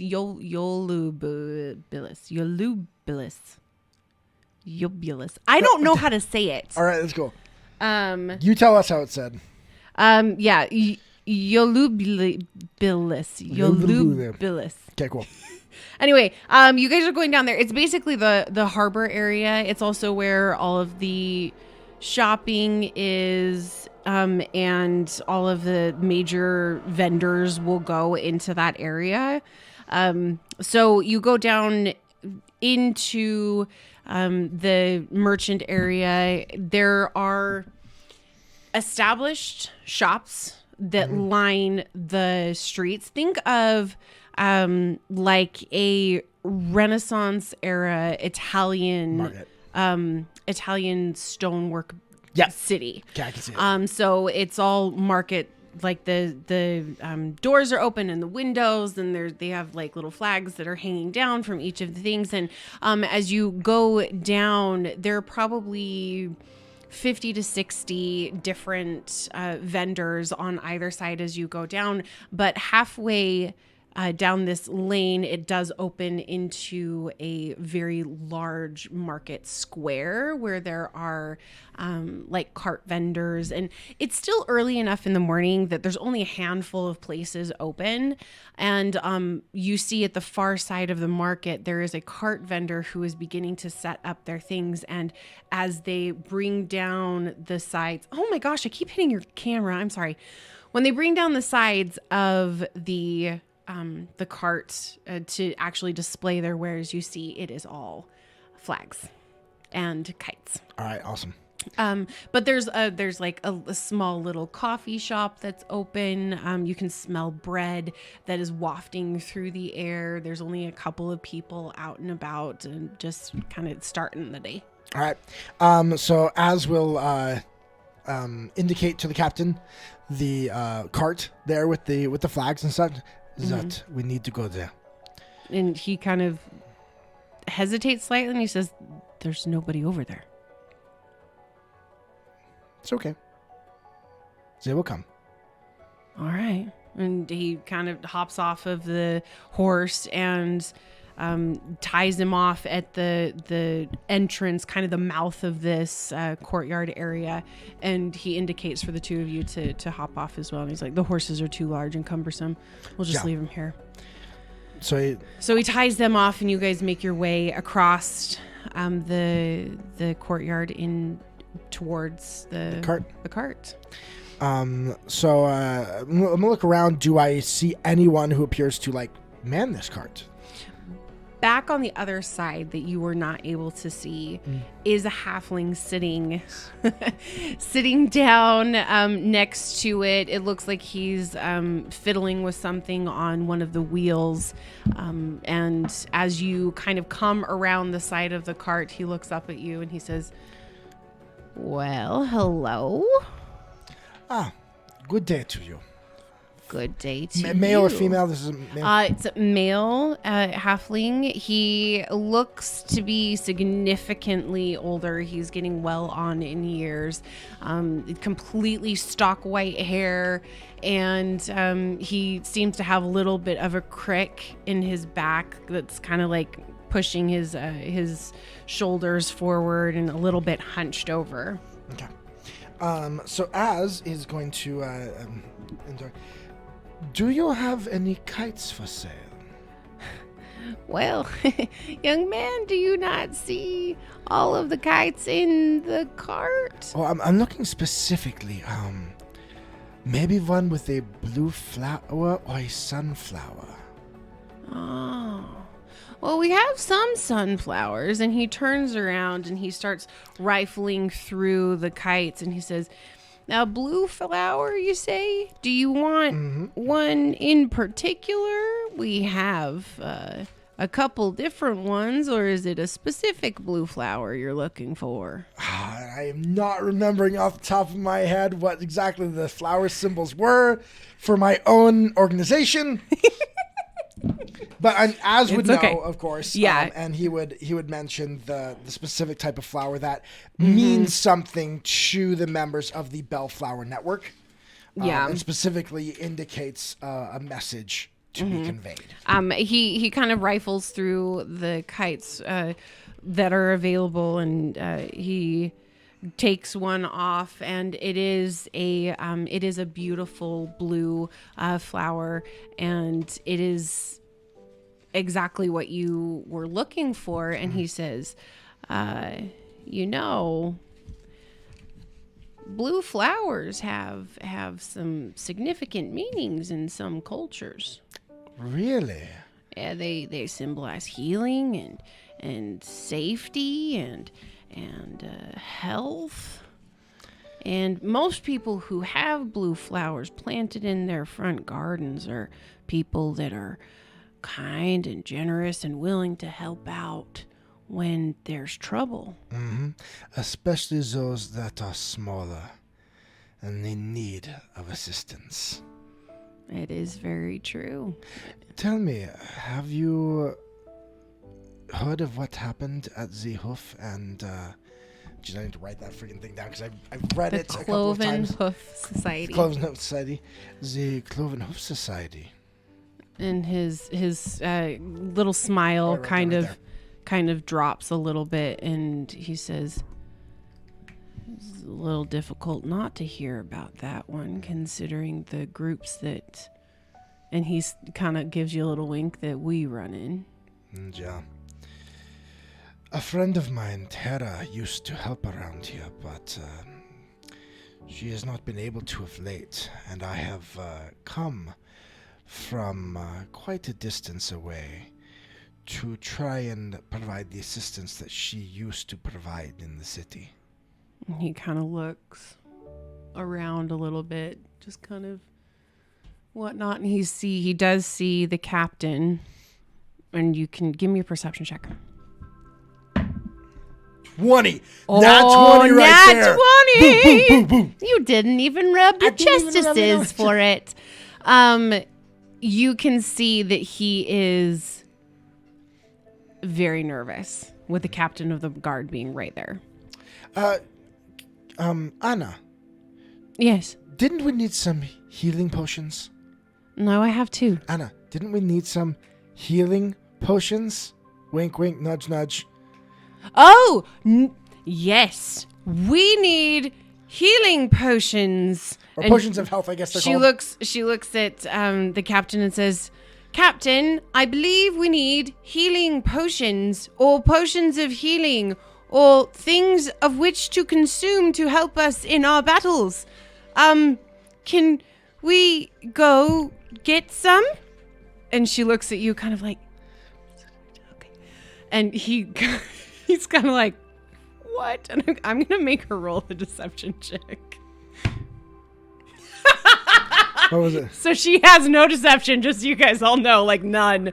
And she just rolled a 6. And the captain kind of looks at her and then looks at you and then looks back at her, then looks at the little person, then looks back at her and is like, okay. Yeah, Captain. we can go get some healing potions. 2 would be wonderful. 2. Thank you.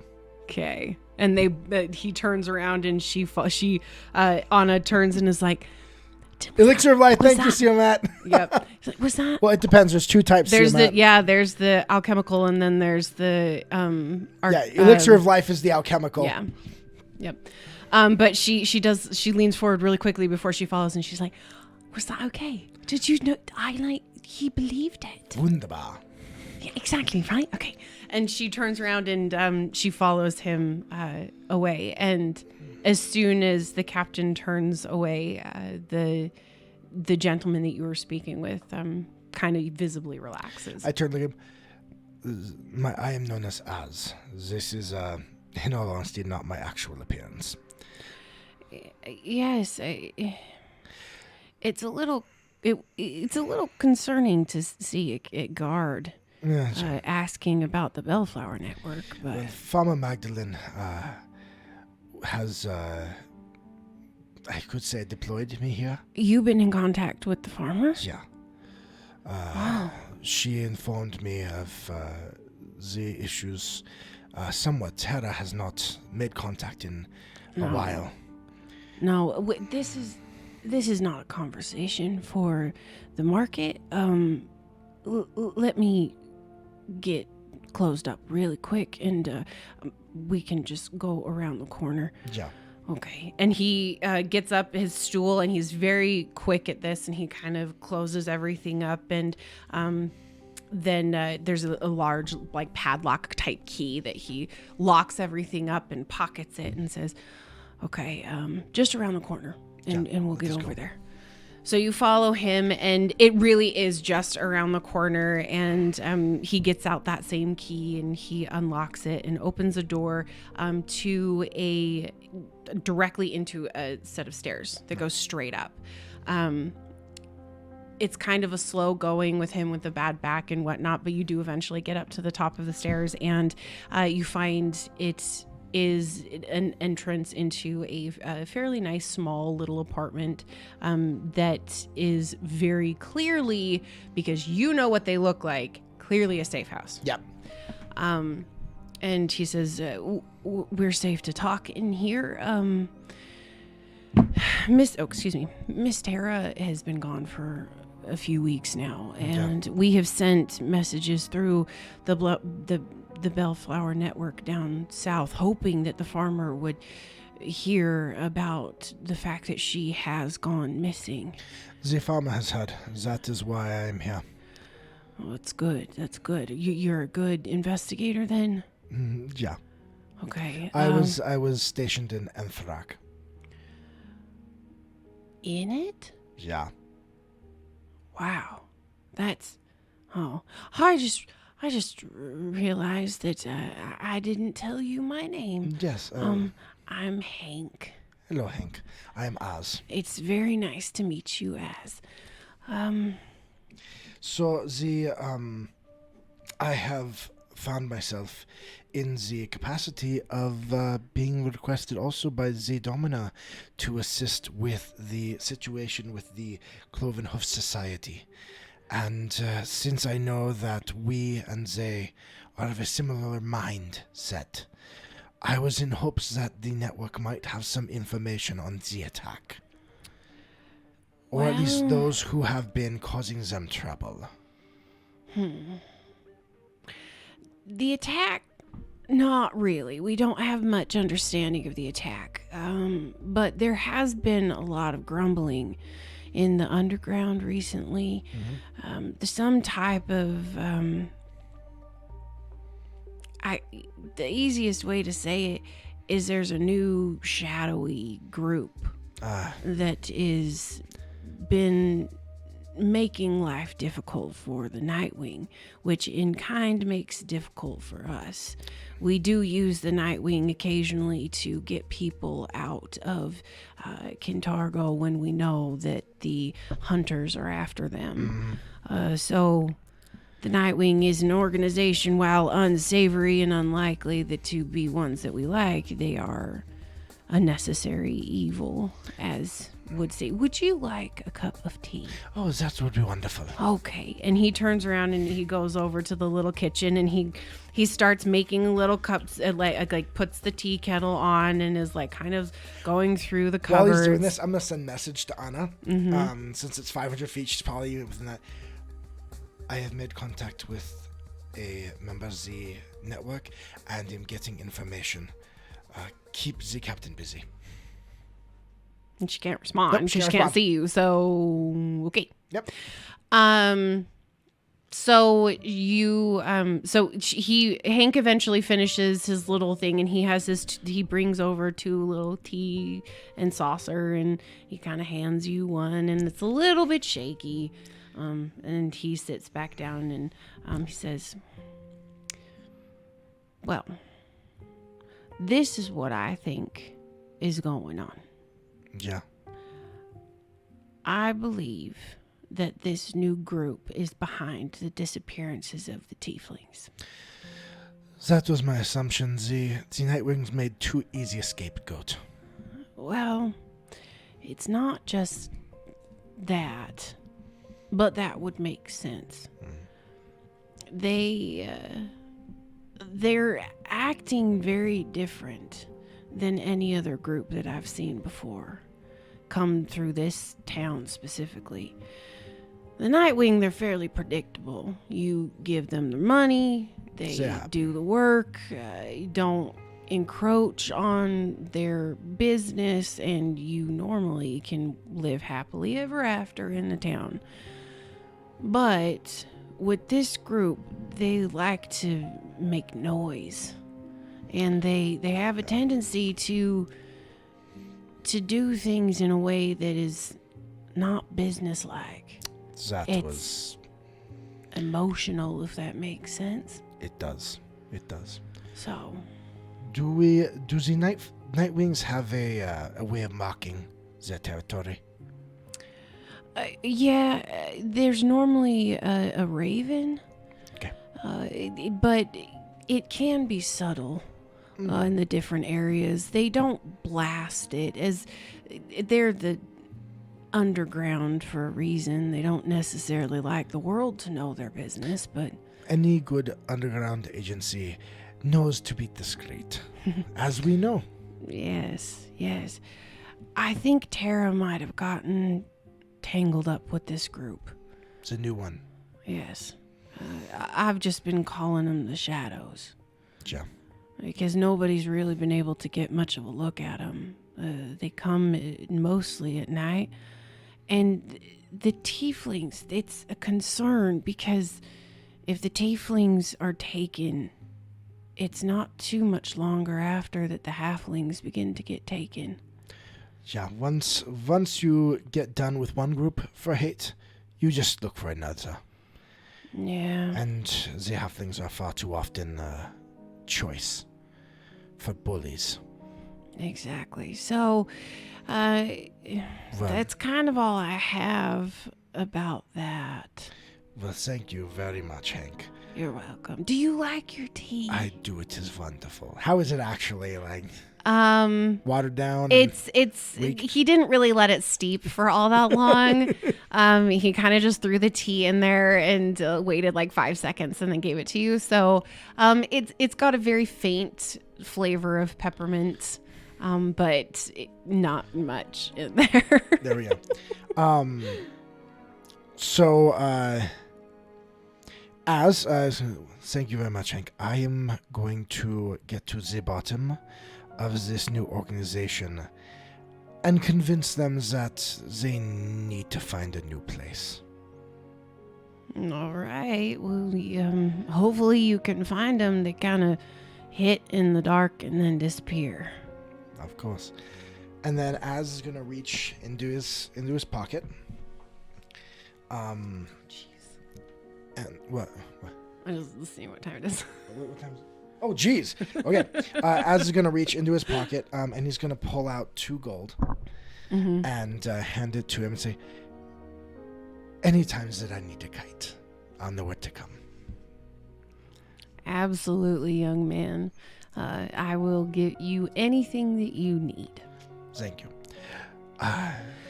Let us go. I need to make contact again with the captain. Of course. And he kind of crickly gets up and takes the 2 cups back into the kitchen, puts them down, and begins heading down the stairs. And as well, before he heads down, he'll say, "I will leave, count to 100, and then head out." Oh, of course.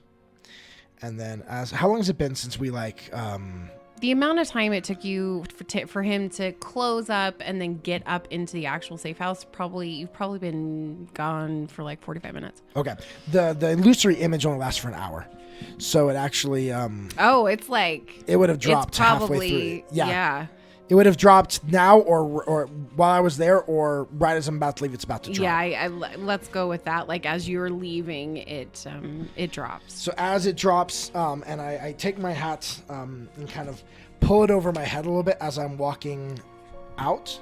Mm-hmm. And then I will see how long does that last touch.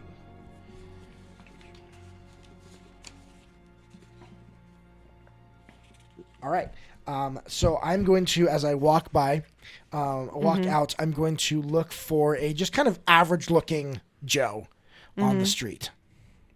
Okay. Do I see anyone? I imagine I see plenty of people. I just bump on as I walk through. Yeah, there's quite a lot of people now that it's about 9 o'clock and it's time for businesses to be open and people are beginning to come in and whatnot. So yeah, as I'm walking through, if I'm about to bump up against someone like that's around my height, I'm gonna touch them. I'm gonna cast a spell called Exchange Image. Okay. And they have to do a will save against my DC, but this is like a normal Joe's will save. Okay. So if you want to roll a d20 for me for a random Joe, okay. And my DC for this is going to be a 22. So hopefully they roll lower than a 12. What'd they roll? Natural 20? Natural 1. Perfect. Because so you bang into the individual, and he turns to look at you, and he's like, "Oh, excuse me, I'm sorry, I didn't see you there." I now take on their image for 24 hours. Oh, jeez. Do you turn in that instant? Yes. Oh my gosh. Okay, so he turns to say that to you, and he sees himself standing right next to him. He's like, "Ah!" Well, no, I want to like bump him and like touch him as I do it and then walk away. Oh, and he okay. looks like Az now. Okay. Okay. That works. So he's going to start walking around town as me for the next while. Okay. So yeah, you get away. Give me a stealth roll. That's cocked. That's cocked. It's an 11 plus 10, 21. Okay. By the way, for any of our barely viewers, you can use 500 channel points to award a hero point for either of our heroes, which allows us a re-roll of a d20. Yeah. So please feel free to use hero points to get down at the bottom, there or is channel points. Yeah, there is a cooldown time. So once one person buys it, it does take a little bit before you can buy it again. Yep, it's true. Cool. So I then walked through. You weren't as stealthy as you would have hoped you could have been with that, but it still is successful. And as you walk away, you are very safe in knowing that you now look very different. Yes. So I will find the captain and Anna, and I'll walk up to them and say, "Well, are you ready to go?" And Anna turns and looks at you and is like, "Who are you?" He's going to give her a look like, come on. Did you change? How? The spell ran out. But you changed again, though. How do you do that? Study magic for most of your life and have innate magical abilities. The captain kind of also slightly taken aback, and he says, "You would have been really helpful during the rebellion. But this new appearance will also be less noticeable as we are in the less nice parts of town." Very true. Very true. Well, let us go. I have some information, but we will talk later when we are in less crowded circumstances. Okay. Do you go back to the horses? The shop that they had gone to was just another little shop in that area, and Anna looks at you and says, "Did we get 2 more healing potions?" Well, Anna looks at you and says, "Did you actually want healing potions?" But more healing potions is always helpful. Well, you will be happy to know I did get something. What did you get? Not a healing potion. Oh. I got something. It's called a candle of revealing. And she pulls it out, and it's this long, tapered candle that is white with a fairly long wick on it. Okay. And all along the outside is runes that are written into it. And she says, excuse me. It's black. It's not white. It's a completely black candle. And she says, this candle... when it is lit, it will reveal the presence of anything invisible. And I figured that this is something that you would want considering or during the investigation, and this is something that seemed to be helpful. Oh, yeah. So any character within 10 feet radius don't benefit from invisibility conditions. Yes. Ooh, so once lit, the candle burns for 1 minute, after which the effects ends. If extinguished, it cannot be relit. This would be helpful. I figured it would be, so I'm kind of glad. And she kind of smiles, and you can tell she's quite proud of herself. Thank you, Anna. Yes, of course. Where's my 500 for Wait, have we set those up yet? I think I'll set Friday. I will set them up tonight. Yeah, we'll get the villain points set up tonight, you guys, and you can give them to the villains. And trust me, you're going to want them. The villains are going to want them? You're going to want them. You're going to want to have the ability to do that in the next sessions. All right, so you guys get back on the horses, and the captain says, I know the way to the Cloven Hoof Society, so just let us go. Let's head out over there. And you guys make your way down into the area where that is going to be. It's also an area where there is another small market there. And it's kind of a more run down area of town. There's a lot, you can see the signs of neglect and disuse that are kind of hanging out in that area. And as you get closer to the Cloven Hoof Society, you begin to see more people. And when you come around a bend, that the building is right there, and there are quite a few people that are kind of milling about around the outside. You can tell they're kind of looky-loos. And Do I see guards? there are 2 guards that had been stationed that like left there, and nobody's actually like approaching the building, but it's like a fire where people are still kind of sitting out across the street watching kind of what the aftermath is. Okay. Once you come in, though, with all 3 horses, there's definitely the group of people all kind of like scatter a little bit and move out of the way for the horses. And the 2 guards come straight to attention, and the captain kind of does a little hand motion and hops off of the horse and hands the reins to one of the guards and says, "These 2," and he points to you and Anna. He says, "These 2 are allowed to do anything they want." And I look like some normal Joe off the street. Mm-hmm.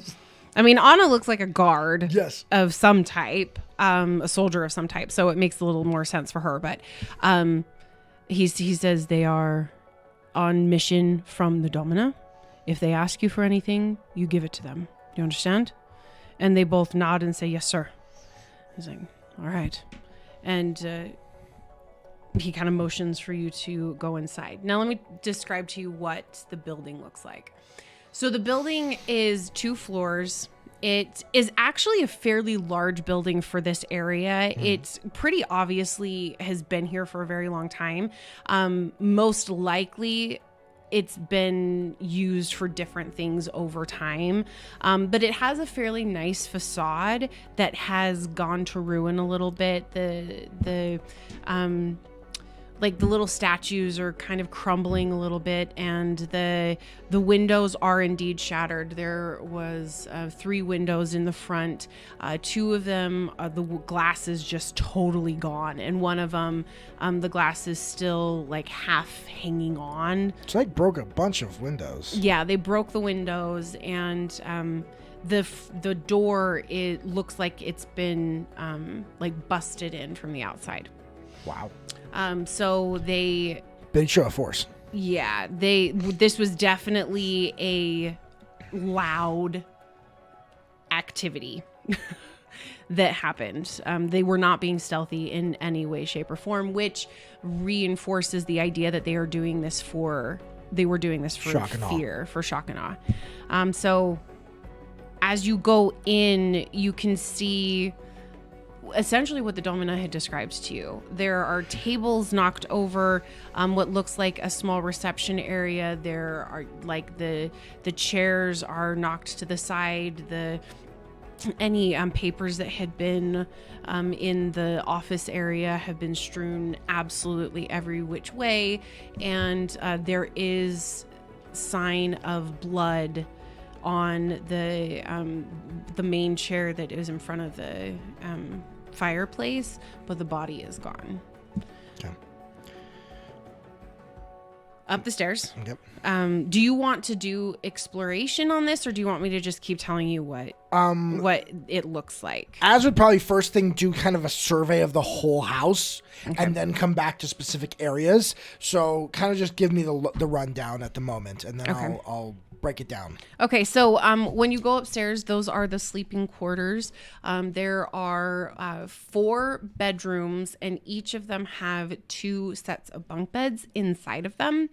So they could actually house quite a lot of people in this space. There is a small kitchen on the second level as well. It's kind of like a kitchenette. There isn't like a huge hearth or anything like that, but there's a small area that could make food and could be used for preparations. There is a washroom on that floor as well. Each of these rooms is in a state of complete dishevelment. The bunk beds are kind of ripped down. There's the actual mattresses have they're all like straw mattresses, and they've kind of been ripped apart, and so there's a lot of straw everywhere. You see 2 more places where there is very large blood stains that are beginning to brown in having drying and whatnot. They are this is obviously more people died up here. And they are the bodies are not. Somebody cleaned them up. Okay. So we got at least first floor. Everything's broken pretty much. It looks like a ransacked place. Yeah. Body's been moved on first floor. Go to the second floor. I've got the bedrooms with bunk beds. Where are the bloodstains? So the bloodstains. So there's 4 rooms. So there's 2 on the left and 2 on the right. And one of them is in the first room on the left, and it's on the bottom bunk. And the second is on the second room on the right, and it's actually on the top bunk with like an arc of blood up and over on the ceiling and down the side. Okay. All right. As is medical professional, I'd like to do a medicine check on the blood. Yep. I want to see how old Okay. this stuff is. Natural 20. Oh my Boom. gosh. Sherlock sees what? The Matrix.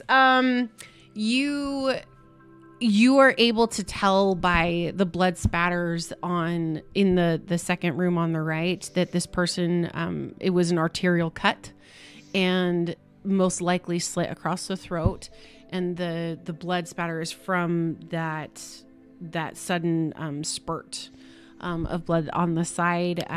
The blood itself, though, it's probably only been here like 3 hours. This didn't happen all that long ago. Yeah, really recent. Okay. Then are you wanting? Let's just go with that for all the medical stuff. The other room, same type of deal as the first, where the blood is just a few hours old. But this one, it does look like there was more of a struggle. The blood is kind of strewn around the room a little bit more, and there are drops and things like that. The one on top looks like it was cut right then and bleed out right there. Yeah. This one woke up beforehand. Yeah, and did some fighting back up there. Okay. All right. So is there only 2 floors? There's only 2 floors. All right. I'm gonna head back downstairs. There was a blood stain in front of the chair. What can I tell about that one? So the blood stain in front of the chair is the concentration of the blood is on either side of the chair itself, almost like the person's hands were on the sides, or something was on the sides and blood was dripping off of them. There is Torture. Quite a large puddle there, but there are drips and droplets of blood all around it. The highest concentration, though, of blood in the chair is at the very top, and kind of spilling down the sides of the chair up on top. Az is going to walk out to the 2 guards that are there. And I'm going to use, for a moment, I'm going to use one of my focus points to cast my Ancestral Memory to get performance. And to go out, I'm going to try and act like I'm just a regular old Joe here from Revenel. Okay. And connect. I turn to Anna first. Anna, I'm going to do that thing that freaks you out. Do the thing. Yeah. Okay, you go do the thing. And then it's almost like in this, because he's doing performance. He connects with some actor back in his thing, or some stage performer. Looks at Anna, and then walks out, all jolly like. What's going on? Give me a performance check, Will please. do. All right, so with this, because I got a +4 in my charisma, +8, so I got +12 Okay. on performance. Plus, I only rolled a 3. You do have one hero point. Okay, hero point. It's on the night anyways. Okay. Rub it on the chest. Rub it on the Chakra. chest. Rub it on the chakra. Rub it. It's a 7. That's not a 20. No. Well, actually, it adds up to 19. Plus 12. Yeah, so adds up to 19. I'm just trying to act like a normal person. Okay. Yeah. No, you're good. Okay. Nothing too difficult. And he just walks up to the guards. And then I'm going to try and, kind of make an impression on them, kind of get them to relax just a little bit. I don't know if you want me to roll diplomacy on that as well. There. But he's going, hey there, guys. How you doing? So, what happened here? The guard's a little taken aback by this. And Anna and the captain are still inside the house, and so the guard just kind of looks at his companion across the way, and he's like, "There was an attack." Oh yeah, but you guys work around here. You know how it is. Yeah, what you got for me?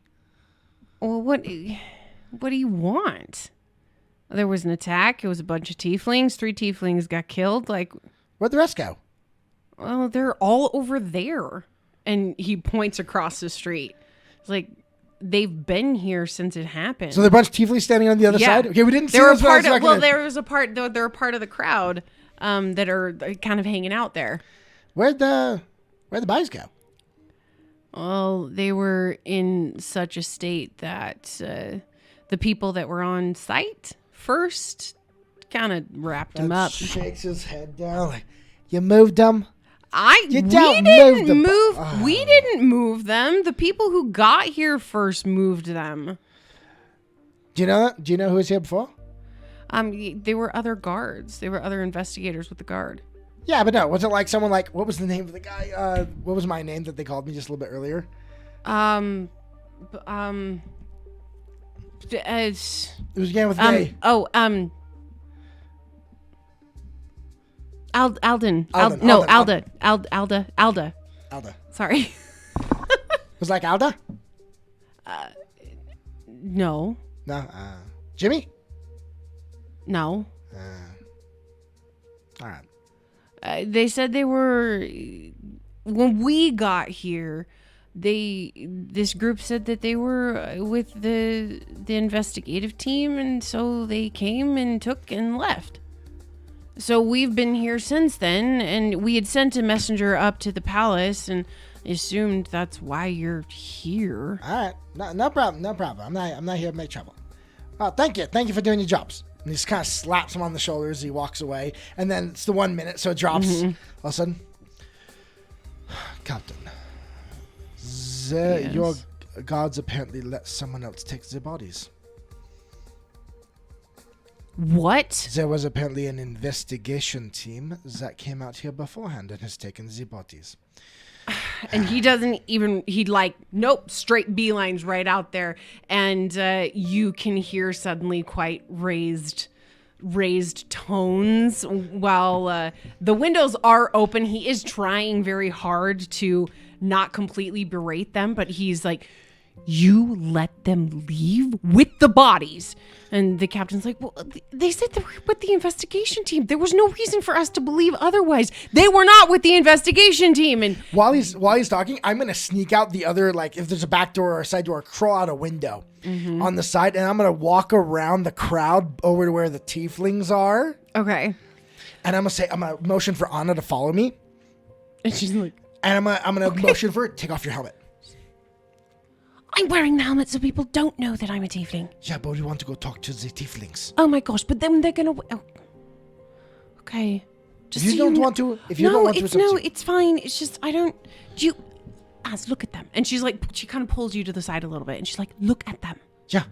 And you see a tiefling with deep red skin, very long horns that are kind of curling back, and you see another tiefling, lighter colored skin, almost violet, and same thing, fairly large horns. And you see a third one who's also that same violet color with very large horns, and she's like, do you see the difference?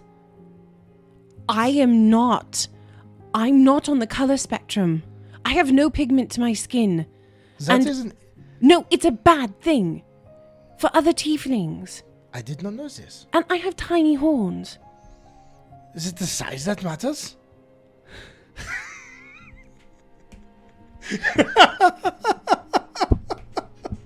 Oh my gosh. We have not been able to get through this session without some type of joke every few seconds. It's wonderful. Okay. The size does matter. It's okay. Okay, thank you. You stay here. I will go. Okay. But And I'm gonna jump out. I'm gonna be trying to be stealthy. I don't want the captain Okay. to notice. It's only a 9. That's still a 19. okay. He's yelling at the guards on the other side. Yeah, so you're able to kind of go around into the group, and while you're not being stealthy, No. like people are noticing that you're there, but you're also not bringing a ton of attention to yourself. I either. imagine that the captain yelling at the guards is it's getting the holding most most attention. people's attention. Yeah. So I'm going to I walk up, there, and I get over by where the tieflings are. Mm-hmm. They seem to not know what they're doing, do they? The one with the deep red skin looks at you and kind of looks you up and down and says, "No, they do not. Where are you from?" I am from all over. But I have, I travel generally with a lot of smaller friends. These small friends of mine tell me that there's some problems. Yes, there are problems. And that these guys are not going to be able to do much to help. Are you from Cheliax? Are you? Yes, I am. Sucks there. Ja? There is a reason I am here and not there. Me too. She kind of turns a little bit to you. Az sits down next to her. And she says, are you... I saw you come in with the captain. Ja. I have a specialty that is dealing with people that cause trouble for others who are not the same. So you are investigating the situation now? Ja. And she kind of touches the person, or the tiefling right next to her.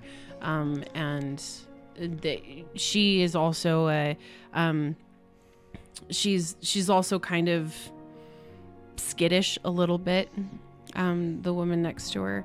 But she does lean over and whisper something really quickly, and the second woman kind of leans forward a little bit and looks at you and says, why do you care? I have a real problem with bullies. These were not bullies. These were murderers. The line between the two is very fine. What is your name? Charles.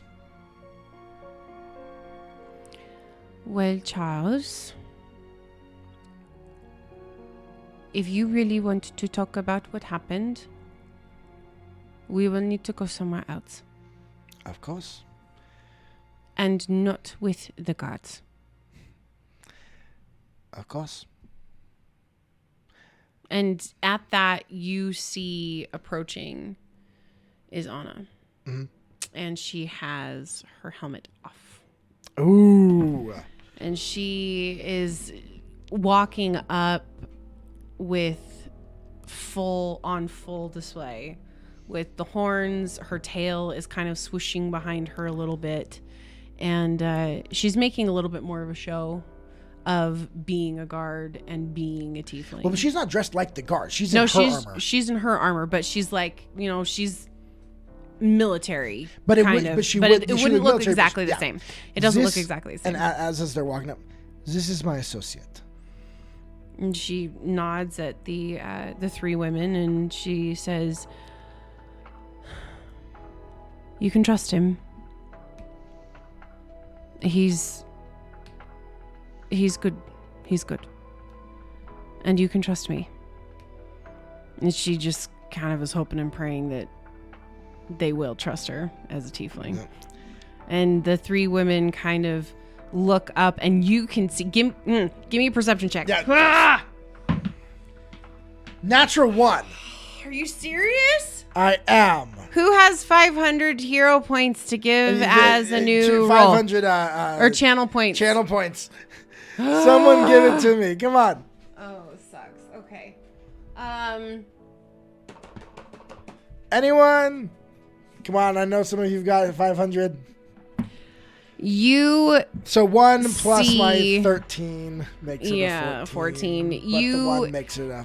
you can't really read what's happening between this little interplay. But eventually, the one who seems to be the leader, the one with the red skin, she stands. Oh, Synth Knight gave you a hero Thank you, Synth Knight. Okay, go Thank ahead and roll you. again. Let me roll that again. Okay. Thank you, Come on. Synth Knight. One with Positive the dice. energies. Positive energies to the dice. Positive energies to the dice. It's an 8. Okay, It's better. Still, that's a 21. Okay, that's much better. So you as Saved you my see bacon. her, thank you. You see the three of them, the three tieflings, look at Anna, head to toe. And you can see they are assessing everything about her. They are assessing her horns. They are assessing her lack of color on her skin. They are assessing the armor of which she is wearing, the her tail, and like she is everything is being judged and measured in this moment. At this moment, I'd like to do a diplomacy check. Okay. And as they're doing this, I notice this. I say, it really is horrible when someone judges you because you don't look like they do.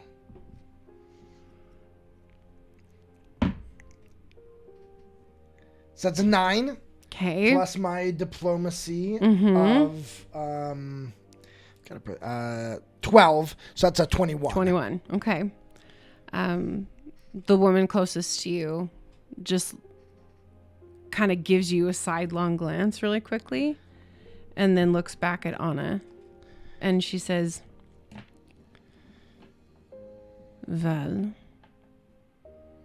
if you say so." And she stands. And the other two stand as well and say, "Around the corner, up the road. We will discuss it there." Sure. And they begin to walk away. And Anna... The captain is seeing you as you're walking away. As they stand up, Az will stand up too, and he'll like kind of like take Anna and start walking the opposite direction from wherever they do. Okay. So the captain kind of is like, he moves to kind of come with you guys. And he says, what is happening? We are gathering more information. If you would not mind staying here with the gods and looking around a little more while we do what we do. Okay. The Domina hired us for a reason. No, absolutely. Yep. Yeah. Okay. Well, I'll just be here, I guess, when you come back then. Yeah. And he is obviously not used to being dismissed in such a way.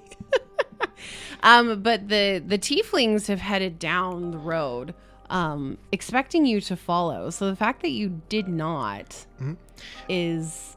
And now, Az... Okay, good. Az will turn to Anna and say, "You ready to follow?" Yes. Okay.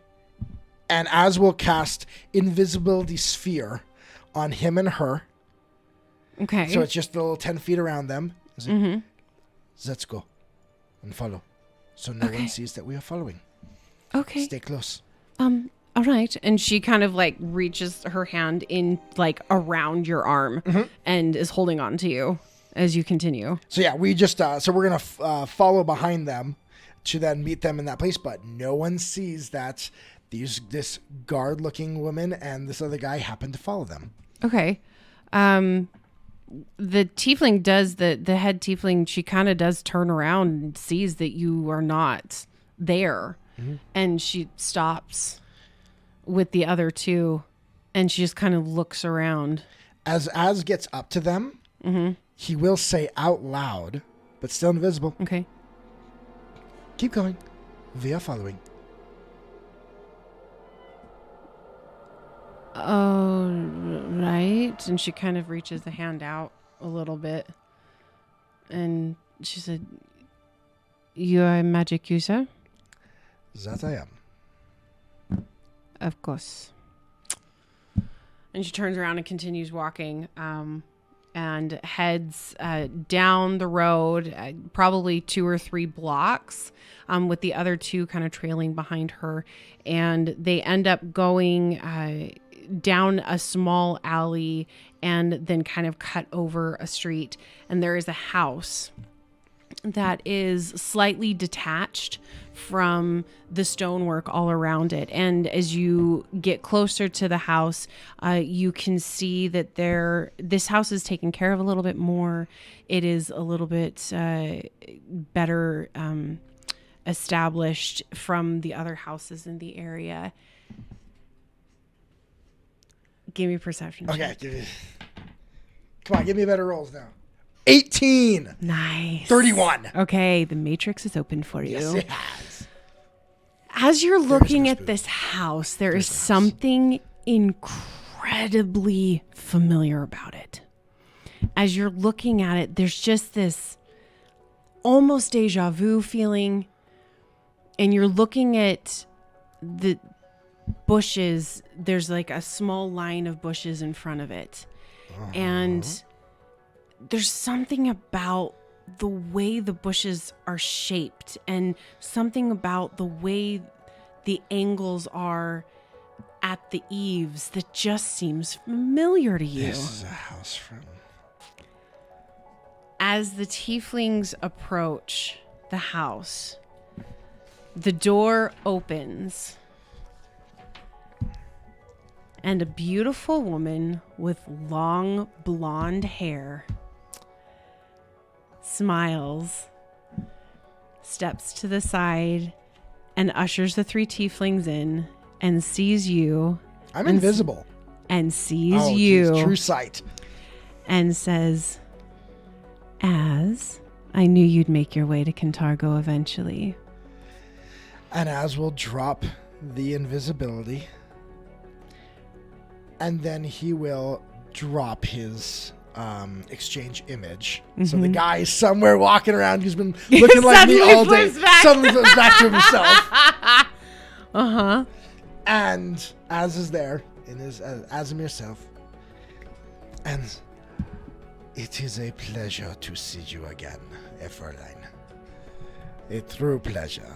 And Anna, now that you've dropped invisibility, she's like, "Alea? What are you doing here?"